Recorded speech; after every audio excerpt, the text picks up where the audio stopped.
আমরা এমন ব্যাগ দেখতেছি যে ব্যাগের মধ্যে মাছ নেই। আব্বা মাছ কোথায়? বলতেছে আমি যাইতেছি, তুমি এখানে বসো, এক সাইজ স্টলে, গ্রামের হাটগুলো যেমন হয় তো ঠিক তেমনই, তো সাইজ স্টলে বসে আছি। আর একটা কথা মনে থাকে যেন, ওই চাউল নিয়ে যখন বাসায় আসবে তখন রান্না হবে, তখন কিন্তু রাত্রে খাবার। রাইট। আচ্ছা, এরপরে আব্বু 20 থেকে 25 মিনিট পরে এসে বলল যে বাবা আসলেই মাছ বাজারে নেই। তো আমি দেখতেছি আমার সামনে দিয়ে মানুষ মাছ কিনে কিনে নিয়ে যাচ্ছে। তখন কিন্তু একটা প্রথা ছিল যে ইলিশ মাছ কিনে আপনার ওই যে ইয়ের মধ্যে করে বেঁধে দিত রশি দিয়ে, কলার এক ধরনের ইয়ে হতো, রশির মতন হতো, সবাই দেখছি নিয়ে যাচ্ছে। তো আমি বললাম যে আমি যাব, আমি দেখবো যে আসলে মাছ আছে কিনা। মানে আপনি জিদ ধরেছেন, আমি বাবা আমাকে ফাঁকি দিচ্ছে, আমাকে ফাঁকি দিচ্ছে। আসলে তো বাবার কাছে টাকা নেই। যাই হোক, এক পর্যায়ে উনি আমার কাছে আসলো, আসার পরে আমি আবার ওনাকে পাঠালাম। তো উনি আবার ঘুরে এসে বলতেছে বাবা আসলেই আমার কাছে মাত্র 2 টাকা আছে। আপনাকে সে বলেছে? আমাকে অলরেডি স্টিল সে বলেই ফেললো যে আমার পকেটে কিন্তু 2 টাকা আছে, তো তুমি এখান থেকে 25 পয়সা নাও, আর বাসায় গিয়ে কেরোসিনের তেল কিনতে, তখন কিন্তু ওই গ্রাম দেশে আপনার ওই যে কুপি বাতিগুলো জ্বলতো, কেরোসিনের তেল কিনে, আরে তেল কিনতে হবে, তো চলো তুমি 25 পয়সা নিয়ে বাদাম কিনে খাও। তখন কিন্তু কেজি ছিল না, তখন শের ছিল। হ্যাঁ, এটা আমার খুব ভালো মনে আছে। তো বলতেছে 1 পোয়া কেরোসিন তেল কিনতে হবে, আর তখন ওই আপনার সোয়াবিন তেলগুলো পাওয়া যেত না, তখন কিন্তু সরিষার তেল দেশ গ্রামে যেটা খাইতো ওইটা কিনে নিতে হইতো। তো ঠিক আছে, আমাকে 25 পয়সা দিল। তখন 100 টাকা বাদাম 25 পয়সা দাম। ওই বাদাম কিনে তখন আমি ইংলিশ প্যান্ট পরতাম, কালো প্যান্টগুলো, আর যে কোনো কালারের জামা পরতাম। তো এটা নিয়ে বাবা চাউলের টানিছে, আমি হাতের মধ্যে ব্যাগের মধ্যে, যেমন ওই যে ভিক্ষা করতে আসলে অনেক মানুষ ব্যাগ কাঁধের মধ্যে দিয়ে নিয়ে যায়, ওইভাবে এক হাত দিয়ে ধরছি, এক হাত দিয়ে বাদাম খাইতে খাইতে আমি বাসায় আসতেছি। তো আমাদের বাসাটা বাজার থেকে 2.5-3 কিলো দূরে ছিল, কাঁচা রাস্তা ছিল, সেটা হেঁটে হেঁটে যেতে হতো। হ্যাঁ, হেঁটে হেঁটে যেতে হয়, কিন্তু রাস্তায় হ্যারিং করা ছিল, ইট পাড়া ছিল, কিন্তু ইটগুলো ভালো না, অনেক ইয়েটিয়ে ছিল আর কি, গোটা গোটা ইটগুলো ছিল। তো বাসায় আসছি, তখন মোটামুটি এশার আজান দিতেছে। তো আমার আব্বার আবার একটা অভ্যেস ছিল, যেখান থেকে আসুক ওই বাসার গ্রামের যেহেতু ঘর, আমাদের ছোট ঘর, ওই ঘরের পিছনে এসে উনি একটা কাশি দিত। আচ্ছা। তো তখন বুঝতেন ঠিক আব্বু আসছে। আচ্ছা। তো উনি এসে, আমি পিছনে, আব্বু আমার সামনে, উনি এখন ওখানে কাশি দিছে। যখনই কাশি দিছে তখন আমার 3 বোন, ছোট বোনটা তখন 2-2.5 বছর বয়স হবে হয়তো। তো উনি এসে ওই বাড়ির মধ্যে থেকে 3 বোন চিল্লায় উঠছে, 2 বোন চিল্লা উঠছে, ছোট চিল্লা উঠছে, ভাইয়া আসছে আজকে বাজারে গেছে, উনি ঠিকই মাছ নিয়ে আসতেছে। তো এসে ব্যাগটা খুলে দেখতেছে যে আসলে কোনো কিছু নেই, শুধু সবজি। তো বলছে ভাইয়া মাছ কোথায়? আমি বললাম যে মাছ আজকে হাটে উঠে নাই, আর আব্বুর কাছে টাকাও নেই। তো আমার রিসেন্ট আমার ছোট যে বোনটা, ওই বোনটা উনি বললো যে ভাইয়া অনেক আশা করে আছি যে আজকে মাছ দিয়ে ভাত খাবো, তো মাছ তো নিয়ে এসো নেই।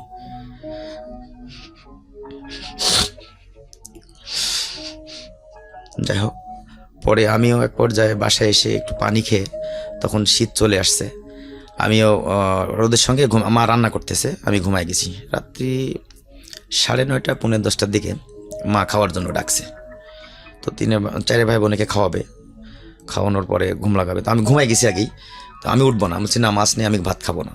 তো মা আমারে মানে যেভাবে শাসন করে আর কি, এক পর্যায়ে মারলো আমাকে, একটা পিঠের উপরে থাপা দিছে। তারপরে আমি উঠে চোখ বন্ধ করে খানা খেলাম, মা খাওয়াই দিল, মানে ছোটো বোনটা তখন ঘুমাই, ওকে আর ডাকে নাই, আমার 3 ভাই বোনকে খাওয়াই দিল। খাওয়ানোর পরে 2-1 খেয়ে, হয়তো 2-1 নলা খেয়ে ঘুমায় পড়ছি। ওকে, ঠিক আছে। পরের সপ্তাহ হলো সোমবার, তো চান্সে আছি যে এবার তো কাজ হলে তো যাবই, হাটে যাব।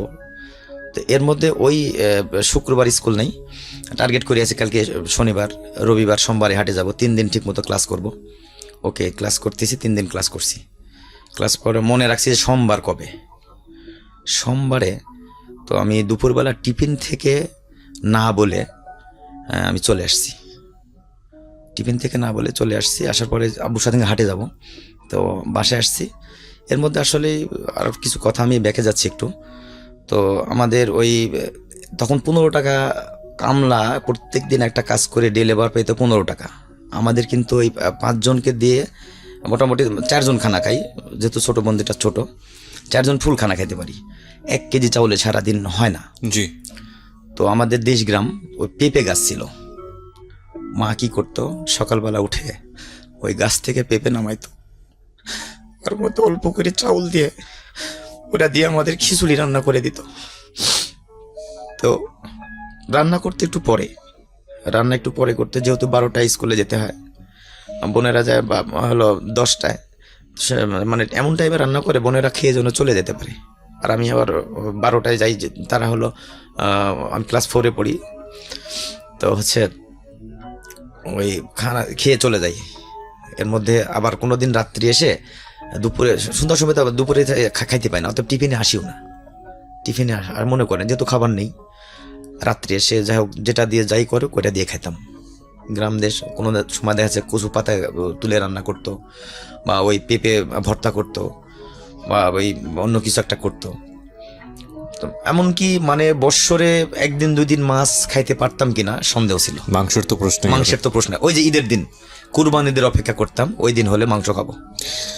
কয়দিন আগে আমি ঈদের আগে আপনাদেরকে এরকম হ্যাঁ, একটা আমি শুনছি, আমি শুনছি, আমি শুনছিলেন শুনছি, আপনি, হ্যাঁ, ওখানে শুনছি। বলেছিলাম, কিন্তু আমি যে শুনছি। এই ফ্রিজগুলো বড় বড় না করে, ফ্রিজে অবশ্যই রাখবেন, ফ্রিজে কেন রাখবেন না। এবং আমাদের ধর্মীয় বিধান অনুসারে কিন্তু এরকম, আমি যেহেতু খুব বেশি রিলিজিয়াস্টিক নলেজ রাখি না, তো সেই জায়গা থেকে আমি যতটুকু জানি যে এটার কোনো বাধা ধরার নিয়ম নাই যেটা আপনি ফ্রিজে রাখতে পারবেন না। কিন্তু একটা মানবিকতার জায়গা থেকে একটু চিন্তা করে দেখবেন যে আমি জানি যে অনেকেই একবার জবাই দিয়ে পরের কুরবানির ঈদ পর্যন্ত এই মাংস টেনে নিয়ে যান। জি জি। কিন্তু আমি বলেছিলাম যে আপনাদেরকে এরকম একটা গল্প আমি শোনাবো খুব শীঘ্রই, যেখানে হয়তো এরকম শুনবেন যে বাংলাদেশে এরকম অনেক মানুষ এখনও আছে। যদিও আমরা উন্নয়নশীল বাংলাদেশ, আমরা স্বল্প উন্নত বাংলাদেশ হিসেবে মাথা উঁচু করে দাঁড়াচ্ছি, এটা আমাদের অনেক গর্বের। কিন্তু এটা ঠিক যে বাংলাদেশে এখনও এরকম অনেক পরিবার আছে যারা এই ঈদের অপেক্ষায় থাকেন এক টুকরো মাংস খাবার জন্যে। হ্যাঁ, এবং এই রকম 10টা পরিবারকে খুঁজে বের করে যদি আপনি 10 কেজি মাংস তাদেরকে দিতে পারেন, এর চেয়ে বড় আনন্দের কিছুই হতে পারে না। তারা যখন খাবে ওই সময়ের যে তৃপ্তি, ওটা যদি আপনার নিজের চোখে দেখার সুযোগ হয়, এর চেয়ে বড় গিফট আর কিছু হতে পারে না। আজকে যে গল্পটা আমি শুনছি, এইখানকার সাথে আমার শৈশবের অনেকখানি মিল আমি খুঁজে পাবো এই কারণে যে ওনার দারিদ্র অবস্থার সাথে হয়তো আমার ওইভাবে মিল ছিল না, কিন্তু উনি যে গ্রামের কথা বলছেন, বা যে কুপিবাতির কথা বলছেন, বা যে মেঠো পথের কথা বলছেন, যে বাজারের কথা বলছেন, এগুলোর সঙ্গে আমি খুব পরিচিত। কারণ আমি একেবারে অজপাড়াগা বলতে যেটা বোঝায়, সেখানে বড় হয়েছি ক্লাস 8 পর্যন্ত। তারপরে আমি শহরতলির স্কুলে এসে পড়াশোনা করি, ক্যান্টনমেন্ট বোর্ড, এবং দেন ক্যান পাবলিক, দেন ঢাকা ইউনিভার্সিটি। আমি খুব লাকি যে আমি শরৎচন্দ্রের শ্রীকান্ত যখন পড়েছি, আপনারা হয়তো অনেকেই পড়েছেন শরৎচন্দ্র চট্টোপাধ্যায়ের আত্মচরিতমূলক যে 4 খণ্ড শ্রীকান্ত, এবং শ্রীকান্ত যখন আমি পড়েছি তখন আমি চোখের সামনে দেখতে পেয়েছি যে এগুলো তো আমার সামনেই হয়েছে, বিকজ আমার জীবনের একটা অনেক বড় একটা অংশ জুড়ে রবীন্দ্রনাথের ছুটি গল্প আমাকে অনুভব করেছি, বিকজ আমি জানি গ্রামের টেস্টটা কি। এই লোকটা যখন বলছে, বা কেউ যখন গ্রামের গল্পটা বলে, তখন আমি চোখের সামনে এটা দেখতে পাই, আর উনি যেটা বলছেন সেটা আমি বিশ্বাস করি। কারণ আমি ওই হিসেবে দেখেছি অসংখ্য পরিবার এরকম যারা কোনো একবেলা মাছ খেতে পারতো বলে মনে হয় না। আমার মনে আছে, আমি অনেকখানি নস্টালজিক হয়ে যাচ্ছি, আমি দেখতাম মাঝে মাঝে আমার মা, একটা খুব ইন্টারেস্টিং ঘটনা মনে পড়ে গেল আজকে। সে হঠাৎ সপ্তাহে 1 দিন বা 2 দিন একদম থালা উঁচু করে ভাত, তার উপরে হলো আপনার বেশি করে তরকারি, কিছু মাছ যেগুলো রান্না হতো স্পেশালি সপ্তাহের 1 দিন, হাটবারের দিনে স্পেশাল রান্না হতো, সে কোনো এক বাসায় দিয়ে আসে। তো আমার খুব কিউরিওসিটি হলো, মা এটা তুমি কাকে দাও?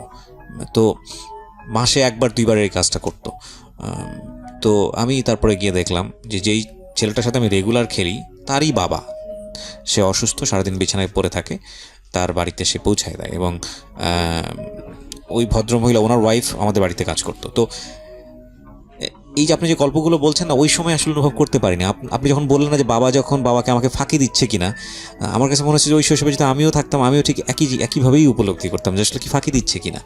আমরা আসলে বুঝি না যে আমাদের বাবারা কতটা কষ্ট করেন আমাদের জন্যে। বড় হলে বুঝি, আর তখন হয়তো বা বাবারা থাকেন না নিজের জীবনে, তখন আসলে আর কিছু করার থাকে না। প্রত্যেকেই বাবা হন, এবং বাবা হওয়াটা জরুরি আসলে বাবার কষ্ট বোঝার জন্য। জি, যেখানে আপনি ছিলেন বলুন। ওকে, তারপরে আমি 4-এর হাটে আমি চলে আসছি, টিফিনে চলে আসছি। জি, আমি আজকে বাবার সঙ্গে হাটে গিয়ে অবশ্যই আজকে মাছ কিনতে হবে। তো ওই দিনকে 4-এর হাটে 1 দিন কাজ হয় নাই, সেটা শনিবারে কাজ হয় নাই, শুক্রবারে হয়েছে, শনিবারে, রবিবার, সোমবারে বাবা কিন্তু কাজে গিয়েছে। তো আমি 1:30টার সময় টিফিনে এসে আম্মাকে বলতেছি, আম্মা আমি আজকে আর স্কুলে যাব না। হ্যাঁ। তো আম্মা বলছে কেন? তো বললাম যে না, আমি আজকে যাব না, আমি আব্বুর সঙ্গে হাটে যাব। বলছে না তুমি স্কুলে চলে যাবো, এই হাটে কাজ হয় নাই, তো 3 দিন কাজ হয়েছে, চাউল কিনতে হবে, চাউল না কিনলে খাবা কি? তো বললাম যে না মা, আমি আজকে প্রয়োজনে এমনি হাটে যাব, সমস্যা নেই, আমি যাবই, তারপর আমি যাব। ওকে ঠিক আছে, মা যাইতে দিবে না। তো আব্বু কাজের থেকে 3টার সময় আসতো, দেখলাম যে উনি কাজের থেকে এসে দেশগ্রামে পুষ্কুন্নিতে গোসল করে। জি। উনি যখন পুষ্কুন্নিতে গোসল করতে নামছে, তখন আমি কি করছি, আমাদের ছোট্ট সাবরা ঘর ছিল, ঘরে ওই জানালার ধারে আমার শার্টটা আগে লুকায় রাখছি। আচ্ছা। আর আমি বাড়ির ভিতর দিয়ে বাহির দিয়ে এসে শার্টটা নিয়ে, ওই শুটিবুটির গাছ ছিল রাস্তার ধারে, যেটা দিয়ে হাটে যাওয়া হতো আর কি। তখন জঙ্গল, চিকনা রাস্তাটা জঙ্গল জঙ্গল ভাবছিল, জঙ্গলই ছিল। আমি ওই জঙ্গলের মধ্যে বসে আছি চুপ করে, শার্টটা আমি মোড়ায় ধরে নিয়ে বসে আছি জি। যে আমি আব্বুর সঙ্গে হাটে যাবো এবং মাছ কিনাবো যেমনি হোক। আমার মানে খুব ইচ্ছে যে মাছ দিয়ে ভাত খাবো। পরে আমি, অনেক লোক যাইতেছে, তো দেশগ্রাম লাইন ধরে বিশেষ করে যায়, তো দেখতেছি যে আব্বু আসতেছে 3 জনের পরে, অর্থাৎ পরে একজন আছে 4 জন, আব্বু হলো 3 নম্বরে, লাইন ধরে যাইতেছে। আমি ওনাকে দেখে যখন পাহাড়ে চলে গেছে, মোটামুটি অনেকটুকু দূরে চলে গেছে, 20-25 কদম দূরে চলে গেছে, তখন আমি ওখান থেকে বের হয়ে, টেনে হিসেবে বের হয়ে গায়ে জামাটা পরছি।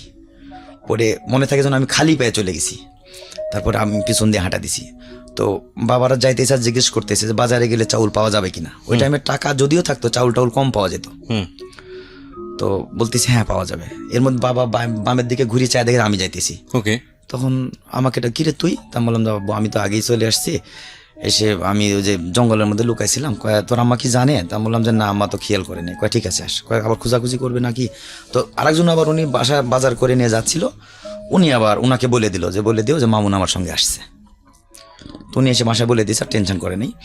যাই হোক, আমি তখন বাবার সঙ্গে বাজারে গেলাম, তো ওই যথারীতি ওই জায়গাতে আমাকে বসায় রাখলো। আচ্ছা। ওই সেই আগের সাইজ স্টলে। তো কাজে যে টাকা দিবে, টাকাগুলো সে উঠাই নিয়ে এসে বলতেছে যে বাবা তুমি ব্যাগ দাও এখন আমাকে। তো 2টা ব্যাগ, একটার মধ্যে কাঁচা বাজার করতো, একটার মধ্যে চাউল নিত। তো ওই চাউলের যে ব্যাগটা, ওইটা উনি আগে আমার কাছ থেকে নিয়ে গেল, বলছে আগে চাউল কিনে নিয়ে আসি। ওকে ঠিক আছে। উনি চাউল কিনতে গেল। চাউল কিনতে গিয়ে উনি ঘুরে এসে তা বললাম যে বাবা চাউল কোথায়? উনি মানে এমন অবস্থা, চোখ দিয়ে পানি পড়তেছে না, ঠিক মনে হচ্ছে ঝরে পড়ে যাচ্ছে। তা বললাম যে আব্বু তুমি কি হয়েছে, চাউল কোথায়? ছোট্ট একটা বিরতি নিচ্ছি প্রিয় শ্রোতা। এই পর্যায়ে আজকের গেস্টকে নিয়ে বেশ কিছু কোয়ারি থাকবে আপনাদের, শুধু এটুকুই বলতে পারি, যারা আমার পেজে অ্যাক্টিভ আছেন তারা একটু পেজে গিয়ে ওয়েট করুন, ওখানে আপনারা সব কিছু জানতে পারবেন। আমার পেজটির ঠিকানা www.facebook.com/kibriya. বসে বসে ওই চাউল তুলে তুলে ওই কেজি মানে শের কত, এটা শের কত দেখে মুখে দিতাম। মুখে দিয়ে 8-10 দোকান দেখে, তখন একটা মসজিদের দোকান ছিল, দোকানে ওই মসজিদের একটা একটা ইয়ে ছিল, টিউবওয়েল ছিল, চাপকলে গিয়ে একটু পানি খেয়ে আসতাম। তখন পেটটা একটু ভালো লাগতো, ক্ষুধার্ত পেট থাকতো। এটা সবার ক্ষেত্রে দেখতাম, বাবারও তাই করতো। আর দোকানদার তখন বলতো যে চাউল যেন মুখে দাও, চাউল দেখেন ঠিক আছে, মুখে দেওয়া যাবে না। আচ্ছা। তার মধ্যেও কিন্তু দিয়ে ফেলতো। এটা আমিও করছি। তো বাবা এসে বলতেছে বাবা চাউল হয় নাই কেন, কিসের জন্য? বলছে আমি চাউল মেপে যখন আমাকে ব্যাগে দিছে, দেওয়ার পরে পকেটে হাত দিয়ে দেখে টাকাগুলো নেই। এখন পকেট কেটেই হোক আর পকেটে হাত দিয়ে হোক টাকাটা নিয়ে গেছে, 45 টাকা। এখন বাসায় এসে কি খাবে? তো বল চলো বাড়িতে যাব। তো হেঁটে হেঁটে বাড়িতে আসছি। বাড়িতে আসার পরে প্রায় যেখানে মাছ কেনার কথা সেখানে চালই কেনা হচ্ছে না। Can you imagine the situation? এবং আজকে আমি রিকোয়েস্ট করব সবাইকে একটা ছবি দেখার জন্য। সেকেন্ড ওয়ার্ল্ড ওয়ারের পরে ইটালির ঘটনা নিয়ে ছবিটা নির্মাণ করা হয়েছিল। যদি আমাকে খুব রেগুলার কেউ শুনে থাকেন তাহলে এই ছবিটার কথা অনেকবার আমি বলেছি অনুষ্ঠানে। এই ছবিটা আপনারা দেখবেন। ওর বাবা আর এই আমার যিনি আজকে গেস্ট, তার যে গল্পটা শোনার পরে আমার মনে হচ্ছে ছবিটা আপনাদের সবাইকে বলা উচিত দেখার জন্য। ছবিটা সাদা কালো একটা ছবি, কিন্তু অসম্ভব সুন্দর একটা মেসেজ আছে ছবিটাতে। আপনারা এটা ইউটিউবেও পাবেন, বাইসাইকেল টিপস।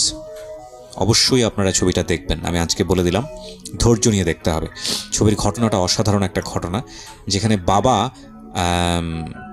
কিভাবে একটা সন্তানকে মানে সুখী করার জন্য কি করতে পারে। আর একটা ছবি আছে, সেটাও আপনারা দেখতে পারেন। সেটা অনেক পরে এসে বাবা এবং সন্তানের কাহিনী নিয়ে নির্মাণ করা হয়েছিল। ছবিটা হচ্ছে পারস্যুট অফ হ্যাপিনেস। এটাও দেখতে পারেন। আর একটা ছবি আছে, এই ছবিটাও আপনারা দেখতে পারেন। সেটা হচ্ছে লাইফ ইজ বিউটিফুল। 3টা ছবির কথা বললাম। এই 3টা ছবি দেখা উচিত। বাবা আসলে প্রত্যেকটা ছেলেমেয়ের জীবনে কি, বা বাবারা কি করতে পারেন, এই 3টা ছবি দেখা উচিত। লাইফ ইজ বিউটিফুল, সেটাও সেকেন্ড ওয়ার্ল্ড ওয়ারের পরবর্তী, বিশেষ করে গ্যাস চেম্বারে ঢোকানো হচ্ছে ওই সময়কার ঘটনা নিয়ে। পরবর্তী সেকেন্ড ওয়ার্ল্ড ওয়ারের পরের ঘটনা নিয়ে হচ্ছে হলো আপনার বাইসাইকেল থিপস, আর পার্সুট অফ হ্যাপিনেস একেবারে সমসাময়িক ঘটনা নিয়ে। এটা সম্ভবত হলিউডের একটা মুভি, আপনারা অবশ্যই দেখবেন এই 3টা ছবি। আমি রিকোয়েস্ট করলাম আজকে বাবাকে বোঝার জন্য যে বাবা কি। ওকে, জি বলুন। 45 টাকার ঘটনা। হ্যাঁ, এরপরে উনি ওই চাউল যখন মেপে ব্যাগের মধ্যে নিছে, নেওয়ার পরে টাকা দিবে, পকেটে হাত দিয়ে দেখে টাকা নেই। তখন তো ওই ক্ষেত্রে কী করতে হবে, উনি চিনেও না বা মাকেও দিবে না, ওরকম সময়ও না। তখন উনি চাউলটা ব্যাগের থেকে ঢেলে রেখে আমার কাছে এসে বলতেছে, মানে ওই যে মানে কান্নাক্ত ভাব, চোখ দিয়ে পানি মানে টপ টপ করে, মনে হচ্ছে যে ঝরে পড়ে যাচ্ছে। তখন বললাম, আব্বু কী হয়েছে? তো বলতেছে, বাবা এই ঘটনা, আমি চাউল তো মেপে নিয়েছি, পকেটে টাকা পাচ্ছি না। তো কী হলো টাকা? বলছে এখন কোথাও পড়ে গেল নাকি বের করে নিল, বিষয়টা বুঝতেছি না। ওকে ঠিক আছে। তখন আবার বাবার সঙ্গে হাঁটতে হাঁটতে আবার বাসায় চলে আসলাম। যখন বাসাতে আসছি তখন মোটামুটি এশার আজান দিতেছে, 8টা সোয়া 8টা হবে। তারপরে বাসার মধ্যে ঢোকার সঙ্গে সঙ্গে ওইদিকে আগে কিন্তু আব্বু খবর দিয়ে দিছে একজনকে দিয়ে, যে মামুন কিন্তু আমার সঙ্গে হাঁটে আসছে, ওর মা যেন টেনশন না করে, ওর আমাকে বলে আসেনি। ওকে ঠিক আছে। তারপরে আসছি, আসার পরে বোনেরা সবাই 2 বোন হেউলোর করে বেরিয়েছে, ছোটোটা তো ছোটোই বেরিয়েছে, বলছে আজকে ঠিকই মাছ নিয়ে আসছে, যেহেতু ভাই হাটে গেছে, ওই যে গত আগের হাটে বলছি, বৃহস্পতিবারে বলছি। পরে মাছ তো দূরে থাক, চাউলই নিয়ে আসেনি। আর ওই দিনকে দুপুরবেলা বাবা কাজের থেকে এসে না খেয়ে গোসল করে ওইভাবেই ঠিক আবার হাটে মুভ করছে। আমিও সকালবেলা একটু খেয়ে গেছিলাম, ওই এটাই। আর একটা কথা বলে থাকি, সেটা হচ্ছে আমার মা অনেক মানে হিসাবে ছিল, এত হিসাব করে চলতো যে 1 ঘন্টা পরে যদি খাবারটা খাই, নেক্সট হয়তো আর 1 ঘন্টা পরে খাবারটা খাইলে আর একটু পরে খাবারটা দিত। বুঝতে পারছি, এত আসলে আমার খুব কষ্ট লাগে কথাগুলো আমার বলতে। আমি মানে কি বলবো, আমি নিয়মিত আপনাদের শ্রোতা, আমি অনেক কষ্টের কাহিনী শুনছি। যখন কারো কষ্টের কথা শুনি আমার বুকটা ফেটে যায়। আমার যত কাজই থাক, বিশেষ করে আমাদের তো ডিফেন্সে রাতের বেলা 10টার পরে সব অফ হয়ে যায়, তো আমি মানে কন্টিনিউ আপনাদের অনুষ্ঠানটা আমি শুনি। যাই হোক, আসার পরে আব্বু মাকে বলতেছে, মামুনের আম্মু, দেশ গ্রামে তো যে ছেলে বড় তার নাম ধরে কিন্তু ডাকা হয়, তো মামুনের আম্মু এই বিষয়ে আমি তো টাকা হারাই ফেলছি। এই বলেই আব্বু কেমন ধরে কেঁদে দিছে। এখন রাত্রে কি খাবার দিব ছেলে সন্তানদের, 3টা বাচ্চা, তো 1 মুঠো চাউলও কিন্তু ঘরে নেই। পরে মা বললো যে ঠিক আছে, তোমরা একটা কাজ করো, আমাকে বললো তুমি চুলাটা জ্বালাই দাও। তো আমাদের দেশ গ্রামে আবার ওই যে গেন্ডারি আছে না, আখের সে যে পাতাগুলো থাকে, ওটা দিয়ে কিন্তু আমরা জাল করি। জি, উত্তরবঙ্গে এগুলো অনেকেই আছে, নাটোরে পাওয়া যায়। তো ওটা দিয়ে পানি উঠাই দিয়ে মানে মা চলে গেল, দেখলাম যে একটা বাটি ইয়ার নিচে নিয়ে, ওই আঁচলের নিচে নিয়ে উনি চাউল কোথাও যেন নিয়ে আসতে গেল। বাটি বলতে দেখবেন যে বেতের একটা ইয়া থাকে, মোড়ার মতো চাউল মাপা হয়, ওইটা নিয়ে উনি বাইরে চলে গেল। তখন আমি বললাম, আমি আবার একটু বড় ছিলাম, তো আমি আমার রিসেন্ট ছোট যে বোনটা, ওকে বললাম যে একটা কাজ করি কি, বলছে মা যেহেতু চাউল নিয়ে আসতে গেছে, তাইলে আমরা পানি চড়াই দিই, চাউল নিয়ে এসে দিলে চালু করে হলে আমরা চালু করে ভাতটা খাইতে পারবো। তে আমার ছোট যে বোনটা, তার ছোট যেটা, আপনি তখন ক্লাস 4-এ পড়েন? আমি তখন হ্যাঁ ক্লাস 4-এ পড়ি। জি। তো ওই বোনটা উনি আবার বলতেছে, ভাইয়া তাহলে চলো চাউল জাল করি। এদিকে কিন্তু শীত, ডিসেম্বর মাস, শীত নভেম্বর ডিসেম্বর হবে। তো ওই চাউল শুধু পানি উঠাই দিয়ে জাল করতেছে, আর আমরা ওই যে আগুন পোয়াইতেছি। গ্রাম দেশে যেমন ওই চুলার ধারে বসে থাকে, প্রচুর শীত হয়। হ্যাঁ প্রচুর শীত। তো আগুন পোয়াইতেছি, এর মধ্যে মা এক বাসার মধ্যে গেছে, যাওয়ার পরে ওনারা খাইতে বসছে। তো বুঝতে পারছে আসলে যে একটা কিছুর জন্য আসছে। তো উনি আগেই বলছে, আমি আসলে নামটা প্রকাশ করতে চাচ্ছি না, তো ওদের একটু আর্থিক অবস্থা ভালো ছিল, জায়গা জমি ছিল, আমাদের আসলে জায়গা জমি ছিল না। তো মাকে যাওয়া দেখে বলছে, কি জন্য আসছো? তো বলছে না এমনি আসছি। আমাদের আজকে চাউল কম ছিল, অল্প করে ভাত পাকাইছে, আমাদের ভাতই মনে হয় কম হবে না নাকি। আর ওর বড় যে ছেলে ছিল, আমি নামটা বলতেছি না, বলছে এই তুই খেয়ে নে, তোর বড়টা এসে আবার সবগুলো খেয়ে ফেলবে, মানে যেন না চাইতে পারে কিছু আর কি। ওকে। প্রথমে বলছে চাউল কম ছিল, ভাত কম করে পাকাইছি, মানে জানে চাউলও না চাইতে পারে, ভাতও না চাইতে পারে। কথাগুলো আসলে আমার খুব মানে মনে হয় যে 2 দিন আগের কথা আমার এটা মনে হয়। যাই হোক, মা ওখান থেকে রিটার্ন আসছে, রিটার্ন এসে বাসায় এসে বলতেছে কি করতেছো? তো আমরা বললাম যে মা তুমি চাউল নিয়ে আসতে গেছো, আমি বুঝতে পারছি, আমরা পানি জাল করতেছি, যেন তুমি নিয়ে এসে চাউলটা দিলে চালু করে ভাত হয়ে যায়। তো মা মুখের দিকে চায় বলছে আচ্ছা ঠিক আছে, আমি চাউল তো পাইনি, যাইতেছি আরেক জায়গায় যাই। উনি আরেক বাসায় গেছে, ওখানে যাওয়ার পরে ওনারা কে বলে মানে খানা খাবে এরকম ভাব, ওদের ঘরে কিন্তু চাউল আছে, তো বলছে চাচি আম্মা আমাকে একটু চাউল দেন, আমি 1 সের চাউল দেন, তখন তো কেজি ছিল না, 1 সের চাউল দেন, আমি কালকে সকালে কাজ হলে আমি বিকেলবেলা চাউলটা দিয়ে যাবো নি। তো বলছে আমাদের তো আসলে ধান উষানো হয়নি, উষানো মানে ধান ওই যে দেশ গ্রামে তখন কিন্তু ঢেকি দিয়ে ধান বাঁধতো, আমি দেখছি আমার মাই বাঁধতো। তো ওই চাউল আমাদের উষানো হয়নি, আসলে কিন্তু ওদের চাউল আছে, ওদের নিলে দিতে পারবো না, এরকম একটা কিছু। ওকে ঠিক আছে। তখন উনি বাসায় এসে বললো যে বাবা হচ্ছে আসলে তো চাউল পেলাম না, তোমরা আর পানিতে জাল করো না। এদিকে পানি কিন্তু একেবারে সেই টকবক করে বলো করতেছে। তখন এত খিদা লাগছে, আমি লাস্টে আমার ছোটো বোনটা মানে যেটা একেবারে ছোট 3 নম্বর বোন যেটা আর কি, উনি বলতে যে উনি ঘুম থেকে উঠছে, উঠে বলছে মা ভাত দাও, শুধু এতটুকু বলতে পারে মা ভাত দাও, 2.5-3 বছরের মতো বয়স। তো মা বলছে এখন আমি ভাত কোথায় পাবো, আর আমাদের বংশে শুধু আমার 2 চাচা, একটা চাচা আর আমার বাবা, আর কেউ নেই, দাদা দাদি ফুবু মানে যে যেখানে সব আগে মারা গেছে। তো আমার বাবা অবশ্য অনেক দারিদ্রতার মধ্যে মানুষ হয়েছে, এখন এই ছোটো বোনটার জন্য কি করবে। তো বললো যে এখন আমি কি করতে পারি, মাও তখন কান্না করতেছে। এখন আমি তখন কিছু চুপ করে বসে আছি। আমার ছোট 2 বোন যেটা মানে রিসেন্ট একেবারে ছোট যেটা, তার বড় 2টা, ওরা বলছে ভাত দাও। এখন মা বললো যে দাঁড়া, তখন একটা ওই ইয়ার আপনার হচ্ছে ওই যে বেতের যে কাঠি ছিল একটা চাউল মাপা, দেশ গ্রামে এখন ওটা আছে আমার বাসায়, ওইটা রেখে একটা ছোট্ট ইয়া নিল, খোরা বলে আর কি, যাই হোক দেশ গ্রামে বাটি নিয়ে বলছে ঠিক আছে যাই এখন নিয়ে আসি। আর এক বাড়িতে গেছে, যাওয়ার পরে বলছে বাবা আমার ছোট মেয়েটা একবারে ভাতের জন্য পাগল হয়ে গেছে, অন্তত 1 মুঠ ভাত তাকে দাও। তো আসলে ওদের ভাত ছিল না, পাতিল দেখা যতটুকু ছিল সর্বোচ্চ একটা মুরগি মানে 4টা মুরগি খাইলে 4টা মুরগির পেট পুরবে, এতটুকু ভাত ওদের পাতিলে ছিল। ওই ভাতটা আমার মাকে দিছে, তারা মিথ্যে কথা বলে নাই।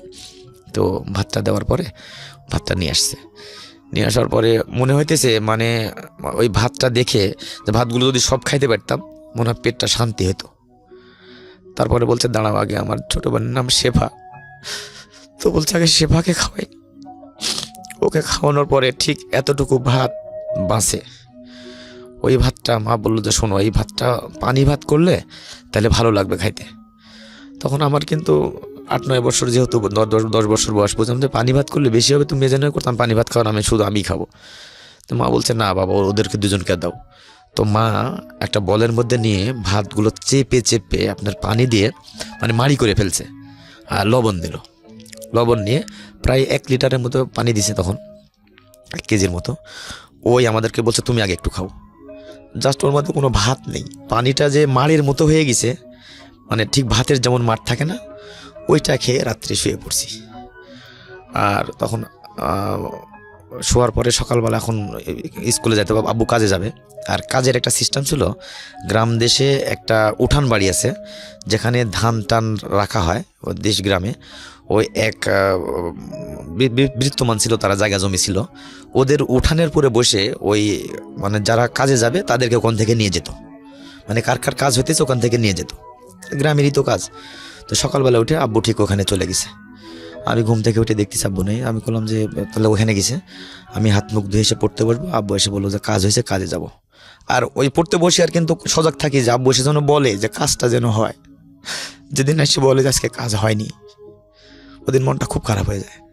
যেদিন শুনছে কাজ হয় ওদিন অনেক ভালো লাগে, যে টাকা তো পাবেই, অন্তত ভাত খেতে পারবো। যাই হোক ওই দিন এসে বললো যে কাজ হয়েছে। একটা জিনিস চিন্তা করে দেখেন যে ক্লাস 4-এ পড়া একটা বাচ্চা, তার বেসিক জিনিস নিয়ে টেনশন, খাইতে পারবো কিনা। এবং ওই সময় এই বাচ্চার, আমরা সাধারণত যারা একটু মধ্যবিত্ত পরিবারে আছি তাদের, আমি জানি অনেক ছেলেমেয়ে আজকে শুনছো আমার এই জীবন গল্পটা, অনেক বাচ্চা যারা ক্লাস 4-এ পড়ে তারা হয়তো বা শুনছো, অনেকেরই হয়তো এটা অচিন্তনীয় একটা গল্প হবে যে কি বলে এই লোক কি বলতেছে এসব। আমরা যেখানে খেলাধুলার জিনিসপত্র নিয়ে চিন্তা করি, বাবা এইটা কিনে দিল কিনা, ওটা কিনে দিল কিনা, এটা নিয়ে চিন্তা করি, মন খারাপ করি, সেখানে একটা ছেলে তোমার বয়স, সে চিন্তা করছে যে বাবার কাজ হয়েছে কিনা, কারণ বাবা যদি কাজ হয়ে থাকে বাবার টাকা পাবে, আর টাকা পেলে আমরা একটু পেট ভরে খেতে পারবো। এটা ইথিওপিয়া উগান্ডার গল্প না, এটা বাংলাদেশের গল্প। এবং আমি এটা মনে প্রাণে বিশ্বাস করি বাংলাদেশে এখনও এরকম অনেক পরিবারই আছে। হয়তো আমরা তার খোঁজটা নেই না। এটা আমাদের নিজেদের জায়গা থেকেই অনেক বড় একটা সীমাবদ্ধতা। আমরা মনে করি আমরা আমাদের যেই কমিউনিকেটিং মিডিয়া, আমাদের ফেসবুক, আমাদের পত্রপত্রিকা বা আমাদের চারপাশে আমরা যা দেখি, আমরা সেটাকেই পৃথিবী মনে করি। কিন্তু এর বাইরের জগৎটা, যেটা আমাদের সামনে আসে না বা আনার সামর্থ্য তাদের নেই, সেই জগৎটা যে আমার জানার বাইরেও আরও কত বিচিত্র হতে পারে, সেটা কিন্তু আমরা মনে করি না। কি করার আছে? আপনি হয়তো এইরকম পরিবার সারা জীবনে খুঁজেই পাবেন না। আপনাকে শুধু এতটুকুই বলতে পারি, আমি নিজেও সেটা প্র্যাকটিস করার চেষ্টা করি, অনেক সময় পেরে উঠি না। সেটা হলো, আপনার জন্য আল্লাহ যতটুকু রিজিক রেখেছে এতটুকু আপনি খান, কিন্তু আপনি খাবার নষ্ট করেন না। কারণ আপনি যখন খাবারটা নষ্ট করছেন, তখন আপনি এই ধরনের গল্পের কথা মনে করবেন যে কয়েকটা ভাত চটকে 1 লিটার পানি দিয়ে 4-5টা ছেলে মেয়ে মিলে ভাগ করে খাচ্ছে। এরকম অনেক পরিবার বাংলাদেশে এখনও আছে। হ্যাঁ, হয়তো আমরা তার খবর জানি না। তো please do not waste your food, number 1। And number 2 হচ্ছে হলো অতিরিক্ত ব্যয় না করা। ঠিক আছে, আমি মানে হলফ করে বলতে পারি, ঢাকা শহরে এরকম অসংখ্য রেস্টুরেন্ট আছে। ঢাকা শহরে, আমি রিপিট করছি, ঢাকা শহরে এরকম অসংখ্য রেস্টুরেন্ট আছে যেখানে ঢুকলে, 2জন মানুষ নিয়ে ঢুকলে 3 থেকে 4 হাজার টাকা একটা মিলের জন্য খরচ হয়। একটা মিলের জন্য খরচ হয়। আপনি একটা ফ্রেন্ড নিয়ে ঢুকেছেন, 3 থেকে 4 হাজার টাকা আপনার পকেট থেকে খরচ হয়ে যাবে। এরকম অসংখ্য রেস্টুরেন্ট আছে ঢাকা শহরে, অসংখ্য, বিলিভ মি। এবং 5 স্টার হোটেলের কথা তো বাদই দিলাম। এবং সেখানে বুকিং দিয়েও অনেক সময় জায়গা পাওয়া যায় না। এরা আমাদের সোসাইটিরই মানুষ। উইথ ডিউ রেসপেক্ট, আপনি সেখানে যেতে পারেন, আমার কোনো আপত্তি নাই। আপনি মাসে 5 দিন যান, যে কয়দিন যান। বাট একটা দিন কি আপনি চিন্তা করতে পারেন, যদি আপনি রেগুলার মাসে সেখানে 4 দিন যান, ওকে, অন্তত একটা দিন আমি আমার এই যে পয়সাটা আমি এই ছেলে মেয়েদের জন্য ব্যয় করব। Can you think about this? চিন্তা করলে এটা আমার মনে হয় আপনার জায়গা থেকে আমরা অনেক বড় একটা বোনাস পেলাম। কজ আপনি হয়তো জেনে অবাক হবেন, আপনার এই 1 মিলের টাকা দিয়ে বাংলাদেশে পুরো পরিবার 1 মাস চলে, এরকম পরিবার খুঁজলেও পাওয়া যেতে পারে। সুতরাং উনি যে গল্পটা আজকে এখানে বলছেন, সেই গল্পের সাথে অনেকেই হয়তো তার নিজের জীবনের শৈশবটা খুঁজে পাবেন। কারণ এরকম অনেক মানুষ তাদের ভাগ্য বদলেছেন, যেভাবে বাংলাদেশের ভাগ্যটা বদলে যাচ্ছে। আমার খুব ভালো লাগে যে আমরা ছোটোবেলায় পড়েছি যে তলাবিহীন ঝুড়ির দেশ, রচনা লিখতাম Bangladesh is a poor country, প্রথমেই লিখতাম এই লাইনটা। অন্তত আজকের ছেলেমেয়েদের এই লাইনটা লিখতে হয় না। এটা খুবই মানে এটা হচ্ছে হলো মানে এটা আমি মনে করি এটা আমাদের বাংলাদেশের স্বাধীনতার পরে সবচেয়ে বড় গিফটটা হচ্ছে এটা, যে বাংলাদেশের ছেলেমেয়েরা আজকাল এটা লিখবে না যে Bangladesh is a poor country. Of course we are developing nation, আমরা পোর কান্ট্রি তো নিজেদেরকে বলতে পারি না। তো এটা কিন্তু অনেক বড় একটা পাওয়া। কিন্তু এটা ঠিক যে এই উন্নতি মানে সবার উন্নতি না, সমাজের সব শ্রেণীর মানুষের উন্নতি না। কারো ঘরে কোটি কোটি বিলিয়ন টাকা, কারো ঘরে ফুটো পয়সাও নেই। হ্যাঁ, এটা আমাদের পুঁজিবাদী অর্থনীতিরই একটা চিত্র। তো এই যে ভদ্রলোকটা গল্পটা বলছেন, এরকম মামুনের পরিবার বাংলাদেশে অনেক আছে, তাদের খোঁজ নেওয়াটা জরুরি। ওকে জি, আপনি যে গল্প ছিলেন, আমি সরি মাঝে ইন্টারাপ্ট করব। না, ঠিক আছে, আপনি বলুন তারপরে যে জায়গাটায় ছিলেন। হ্যাঁ বলুন। এরপরে আমি তো ওই অপেক্ষা করতেছি আব্বু আসবে। আমি কিন্তু অলরেডি পড়তে বসছি। তখন তো ওই যে টেবিল চেয়ার ছিল না, আর শুধু ওই যে মাদুরগুলো বিছে, খেজুর পাতার যে মাদুরগুলি দেশ গ্রামে হয়, ওইটাতে বসে ওই পড়তেছি বারান্দায় বসে। আর আমাদের ঘরটা ছিল সনের ঘর। সেটা আপনার ওই যে আখের পাতা দিয়ে গ্যান্ডারি বলে, কোথাও আবার আমাদের উত্তরবঙ্গে আখ বলে, কোথাও আবার আমাদের ওখানে কুশারি বেশি বলে। ওর পাতা দিয়ে ছাউনি করা যে ঘরটা ছিল। জি, যাই হোক, আব্বু আসলো, আসি জিগা আমি বললাম যে তুমি আজকে কাজ হয়েছে? কয় হ্যাঁ বাবা কাজ হয়েছে। কি করা? কয় যে গ্যান্ডারি কাটা। আর একটা কাজ করতাম, সেটা হচ্ছে প্রচণ্ড ক্ষুধা লাগলে আমাদের উত্তরবঙ্গে কিন্তু আবার গ্যান্ডারিগুলো অনেক পাওয়া যেত।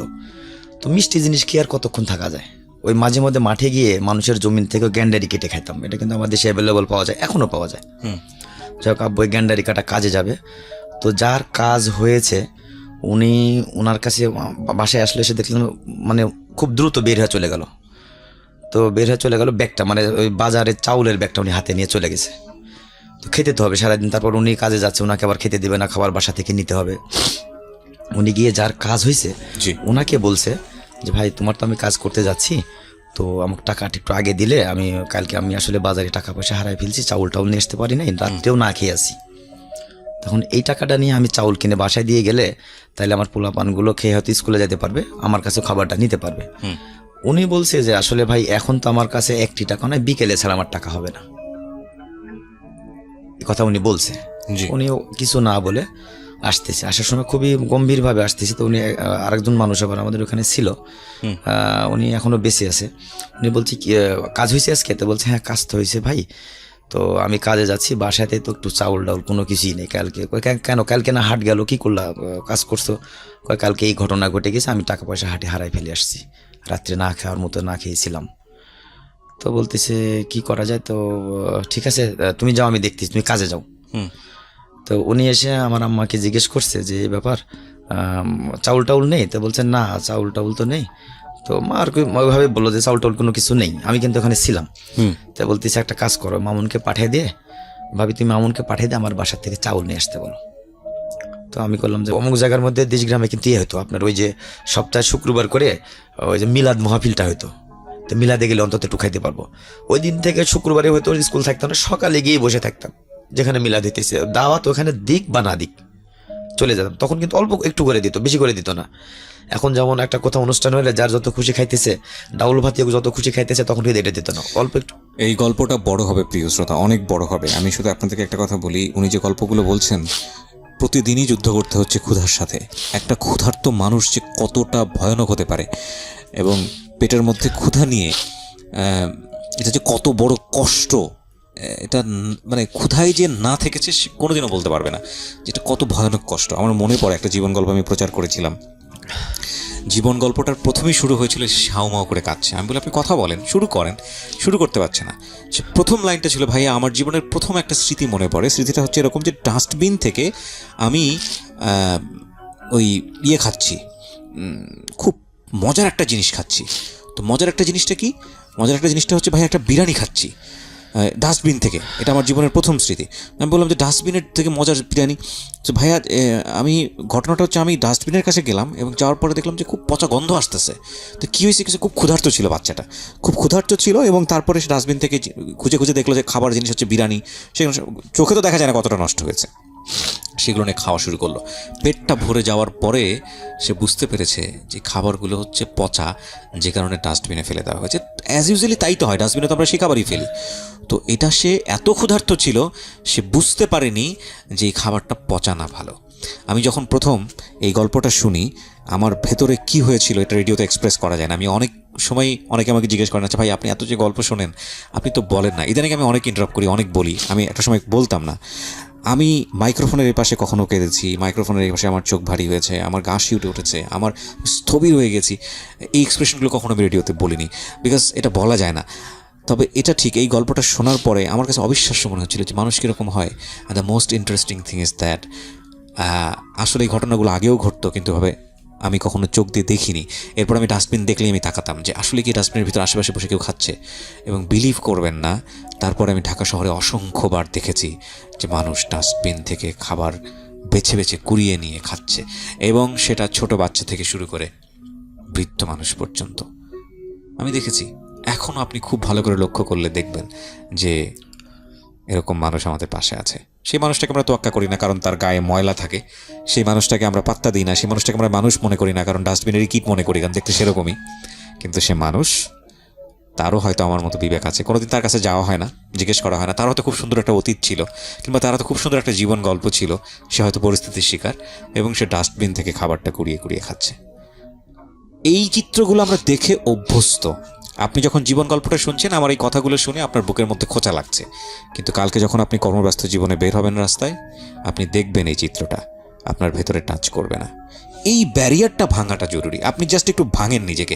আপনার ওই যে প্রতিদিন দেখছেন, যাচ্ছেন, কাজ করছেন, স্কুলে যাচ্ছেন, অফিসে যাচ্ছেন, বাসায় ফিরছেন, this are very paternalistic life, random life. এর বাইরে এসে লাজ লজ্জা ভুলে গিয়ে একটু দাঁড়ানোর পাশে, একটু হাতটা ধরেন, একটুকে খাবারটা দেন, একটু ওকে ওর পিছনে একটু সময় ব্যয় করার চেষ্টা করেন। অ্যান্ড বিলিভ মি, এতে ওর উপকার না, আপনার নিজেরই উপকার হবে। Just start from tomorrow.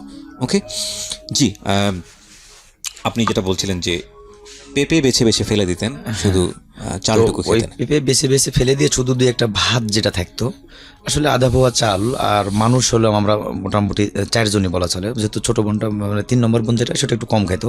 তো মানে ওই দুজন মিলে একজনের খাবার খাইতো, আর আমি তো তখন বড়ই ছিলাম। তো যাই হোক ওই দিনকে বাবার কাছে খাবার নিয়ে গেছি খাবার, আর 2 বোন স্কুলে চলে যায়, ওরা 10টায় চলে যায় আর 12টায় চলে আসে, আমি 12টায় যাই আবার 4টায় আসি।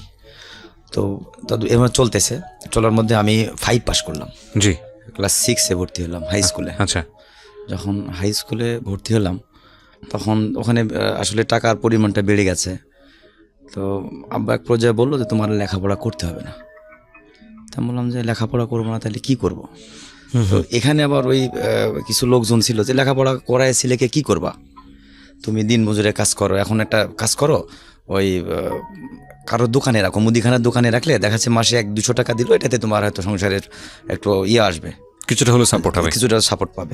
তো হ্যাঁ, এই কথাতে আব্বু একেবারে রাজি, উনি এক পায়ে দাঁড়িয়েছে। এর মধ্যে কিন্তু আমি ক্লাস 6-এ ভর্তি হয়েছি। আচ্ছা, তো আব্বু একদিন কাজের থেকে এসে বললো যে আমার তো চলতে পারি না, তো তোমাকে 200 টাকা মাসে দিতে চাচ্ছে, তো খানা দানা তারাই দিবে, তুমি ওই ওনার দোকানে চলে যাও। উনি আচ্ছা। হিন্দুর একটা দোকান, আচ্ছা, মুদিখানার অনেক বড় দোকান। তো আমি বললাম যে না আব্বু, আমি যাব না, আমি লেখাপড়া করবই করব। তো বলছে তুমি লেখাপড়া করে কি করবা, আমাদের কি ওরকম অর্থ সম্পদ আছে যে তুমি চাকরি বাকরি করবা, এটা তো আদৌ সম্ভব না। তা আমি বললাম কি আছে না আছে সেটা আমার দেখার বিষয় না, আমি লেখাপড়া ছাড়তে রাজি নেই, আমি যেমনি হোক লেখাপড়া করব।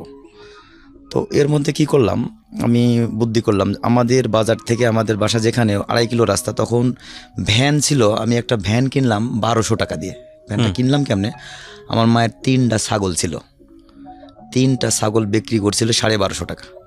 তখন একটা ভ্যান গাড়ি, যে ভ্যান গাড়িগুলো পায়ে চলে গ্রাম দেশে, জি, মেঠো কাঁচা রাস্তা দিয়ে চলে, তো ইতিমধ্যে ওই রাস্তাটা আবার ওই আগে যেমন হ্যারিং ছিল, তখন আবার ওই যে রুলার দিয়ে ডলাই করে একটু সমতল করছে আর কি, মোটামুটি চলা যায় আর কি, আচ্ছা। এরকম করে দিছে।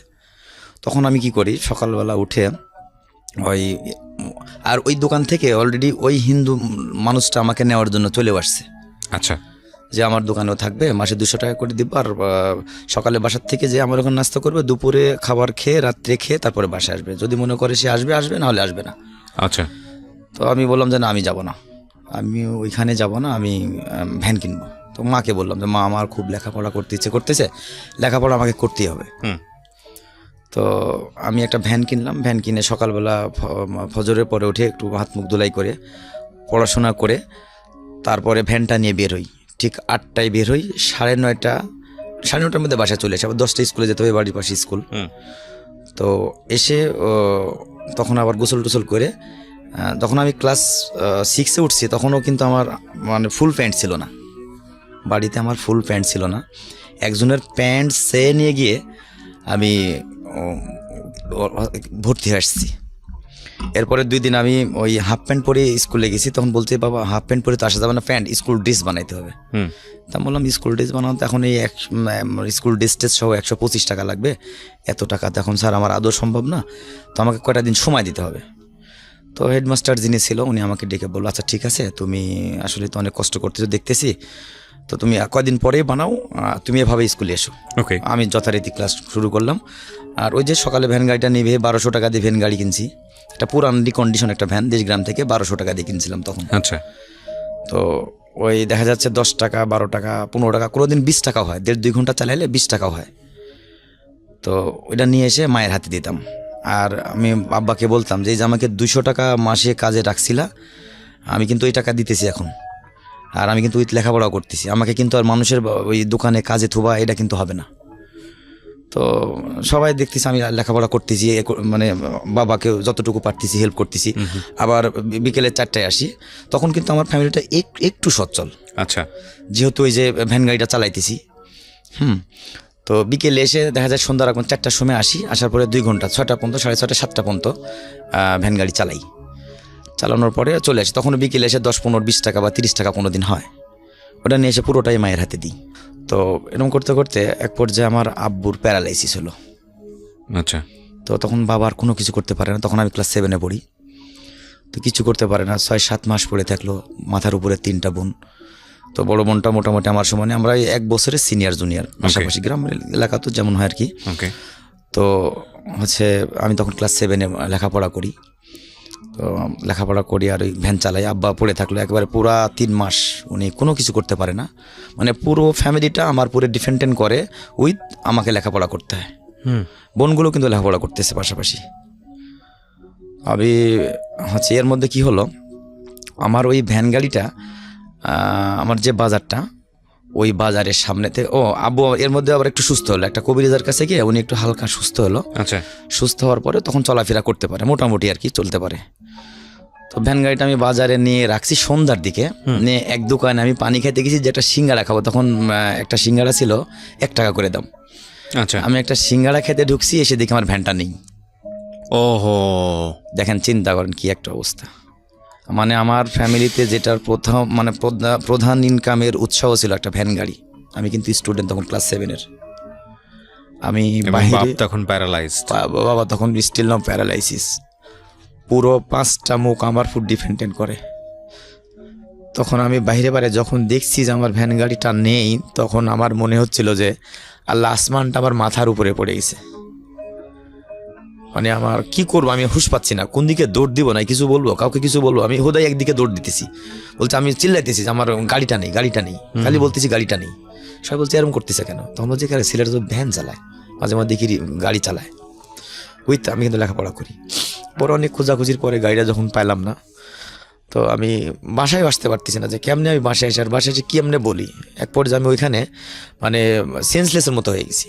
তখন অনেক রাত্রি হয়ে গেছে, আমাকে সবাই বোঝায় টুঝায় বললো যে তুমি একটা কাজ করো, বাসায় চলে যাও।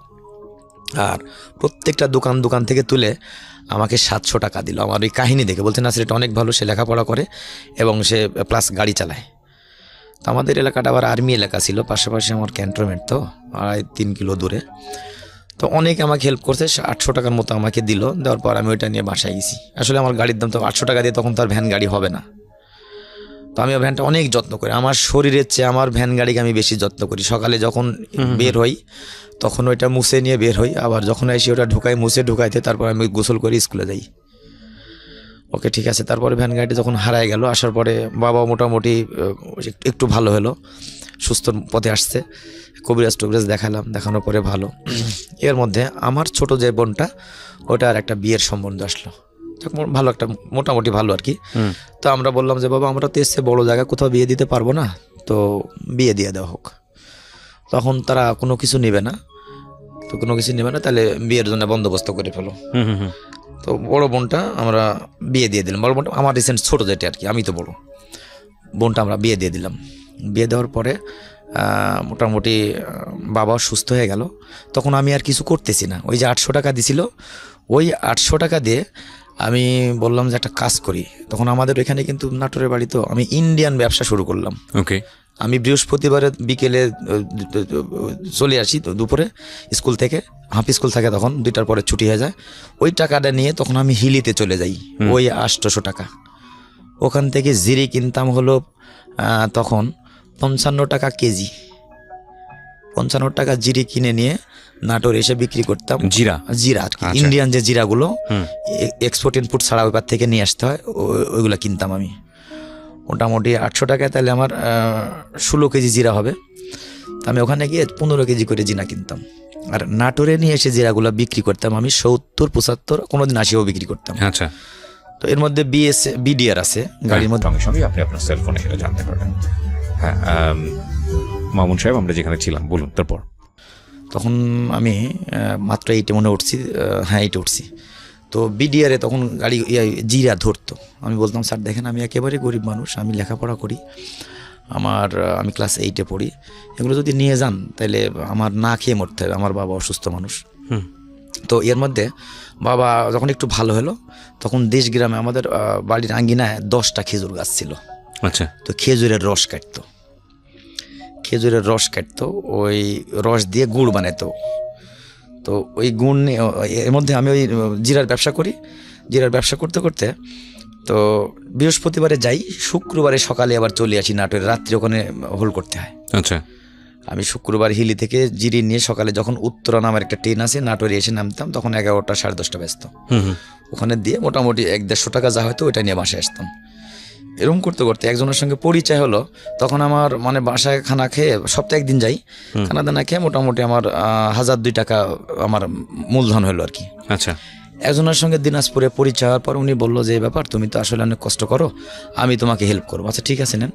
প্রথম দিন উনি আমার সাথে ভালো আচরণ করে আমাকে জিরা নিয়ে এসে 1 সপ্তাহে উনি ইয়াতে দিল, নাটোরে দিল। দেওয়ার পরে পরের সপ্তাহে আমি গেলাম আবার, আমি বললাম আমি তো লেখাপড়া করি, তখন তো মোবাইল ছিল না, আমি লেখাপড়া করি, তো আমি বৃহস্পতিবার করি আপনার এখানে আসবো। হ্যাঁ, দেখি যথারীতি ওই টাইমে উনি বৃহস্পতিবারে যখন 9:30টার সময় আমি হিলিতে যা নামছি, উনি দেখতেছি যে ওখানে বসে আছে ঠিক আগের জায়গাতে। আচ্ছা, তো আমি ওনাকে টাকাগুলো দিলাম যে ঠিক আছে আবার জিরা নিয়ে আসেন। উনি যে ওই যে আমি ওখানে বসে আছি, উনি আর আসার কোনো কায়দা নেই, ওহো, আর আসেই নেই উনি।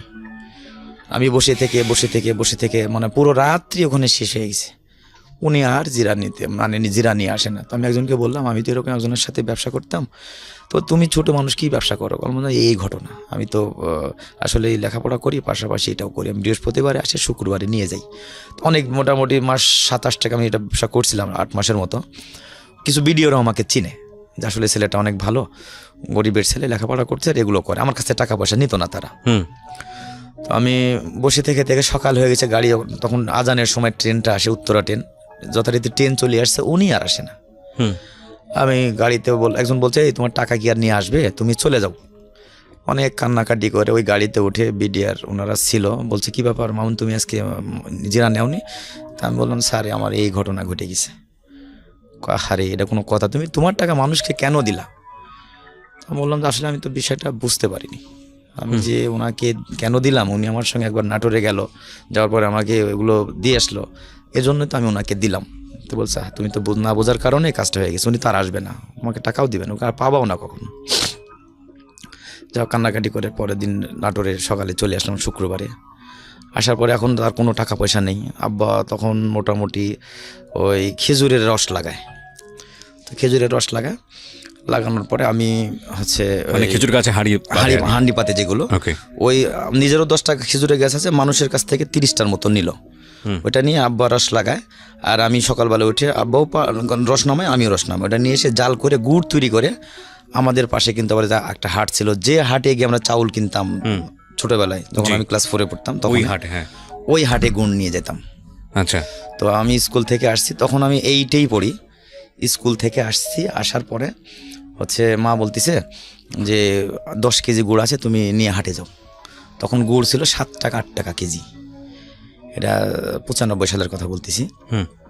তো 8 টাকা কেজি গুড় ছিল, সর্বোচ্চ 8 টাকা, মানে যেটা একটু ভালো কালারটার ভালো, ওটা 8 টাকা কেজি পাওয়া যেত। তো আমাকে 10 কেজি গুড় নিয়ে আমি মাথায় করে হাটে চলে গেছি।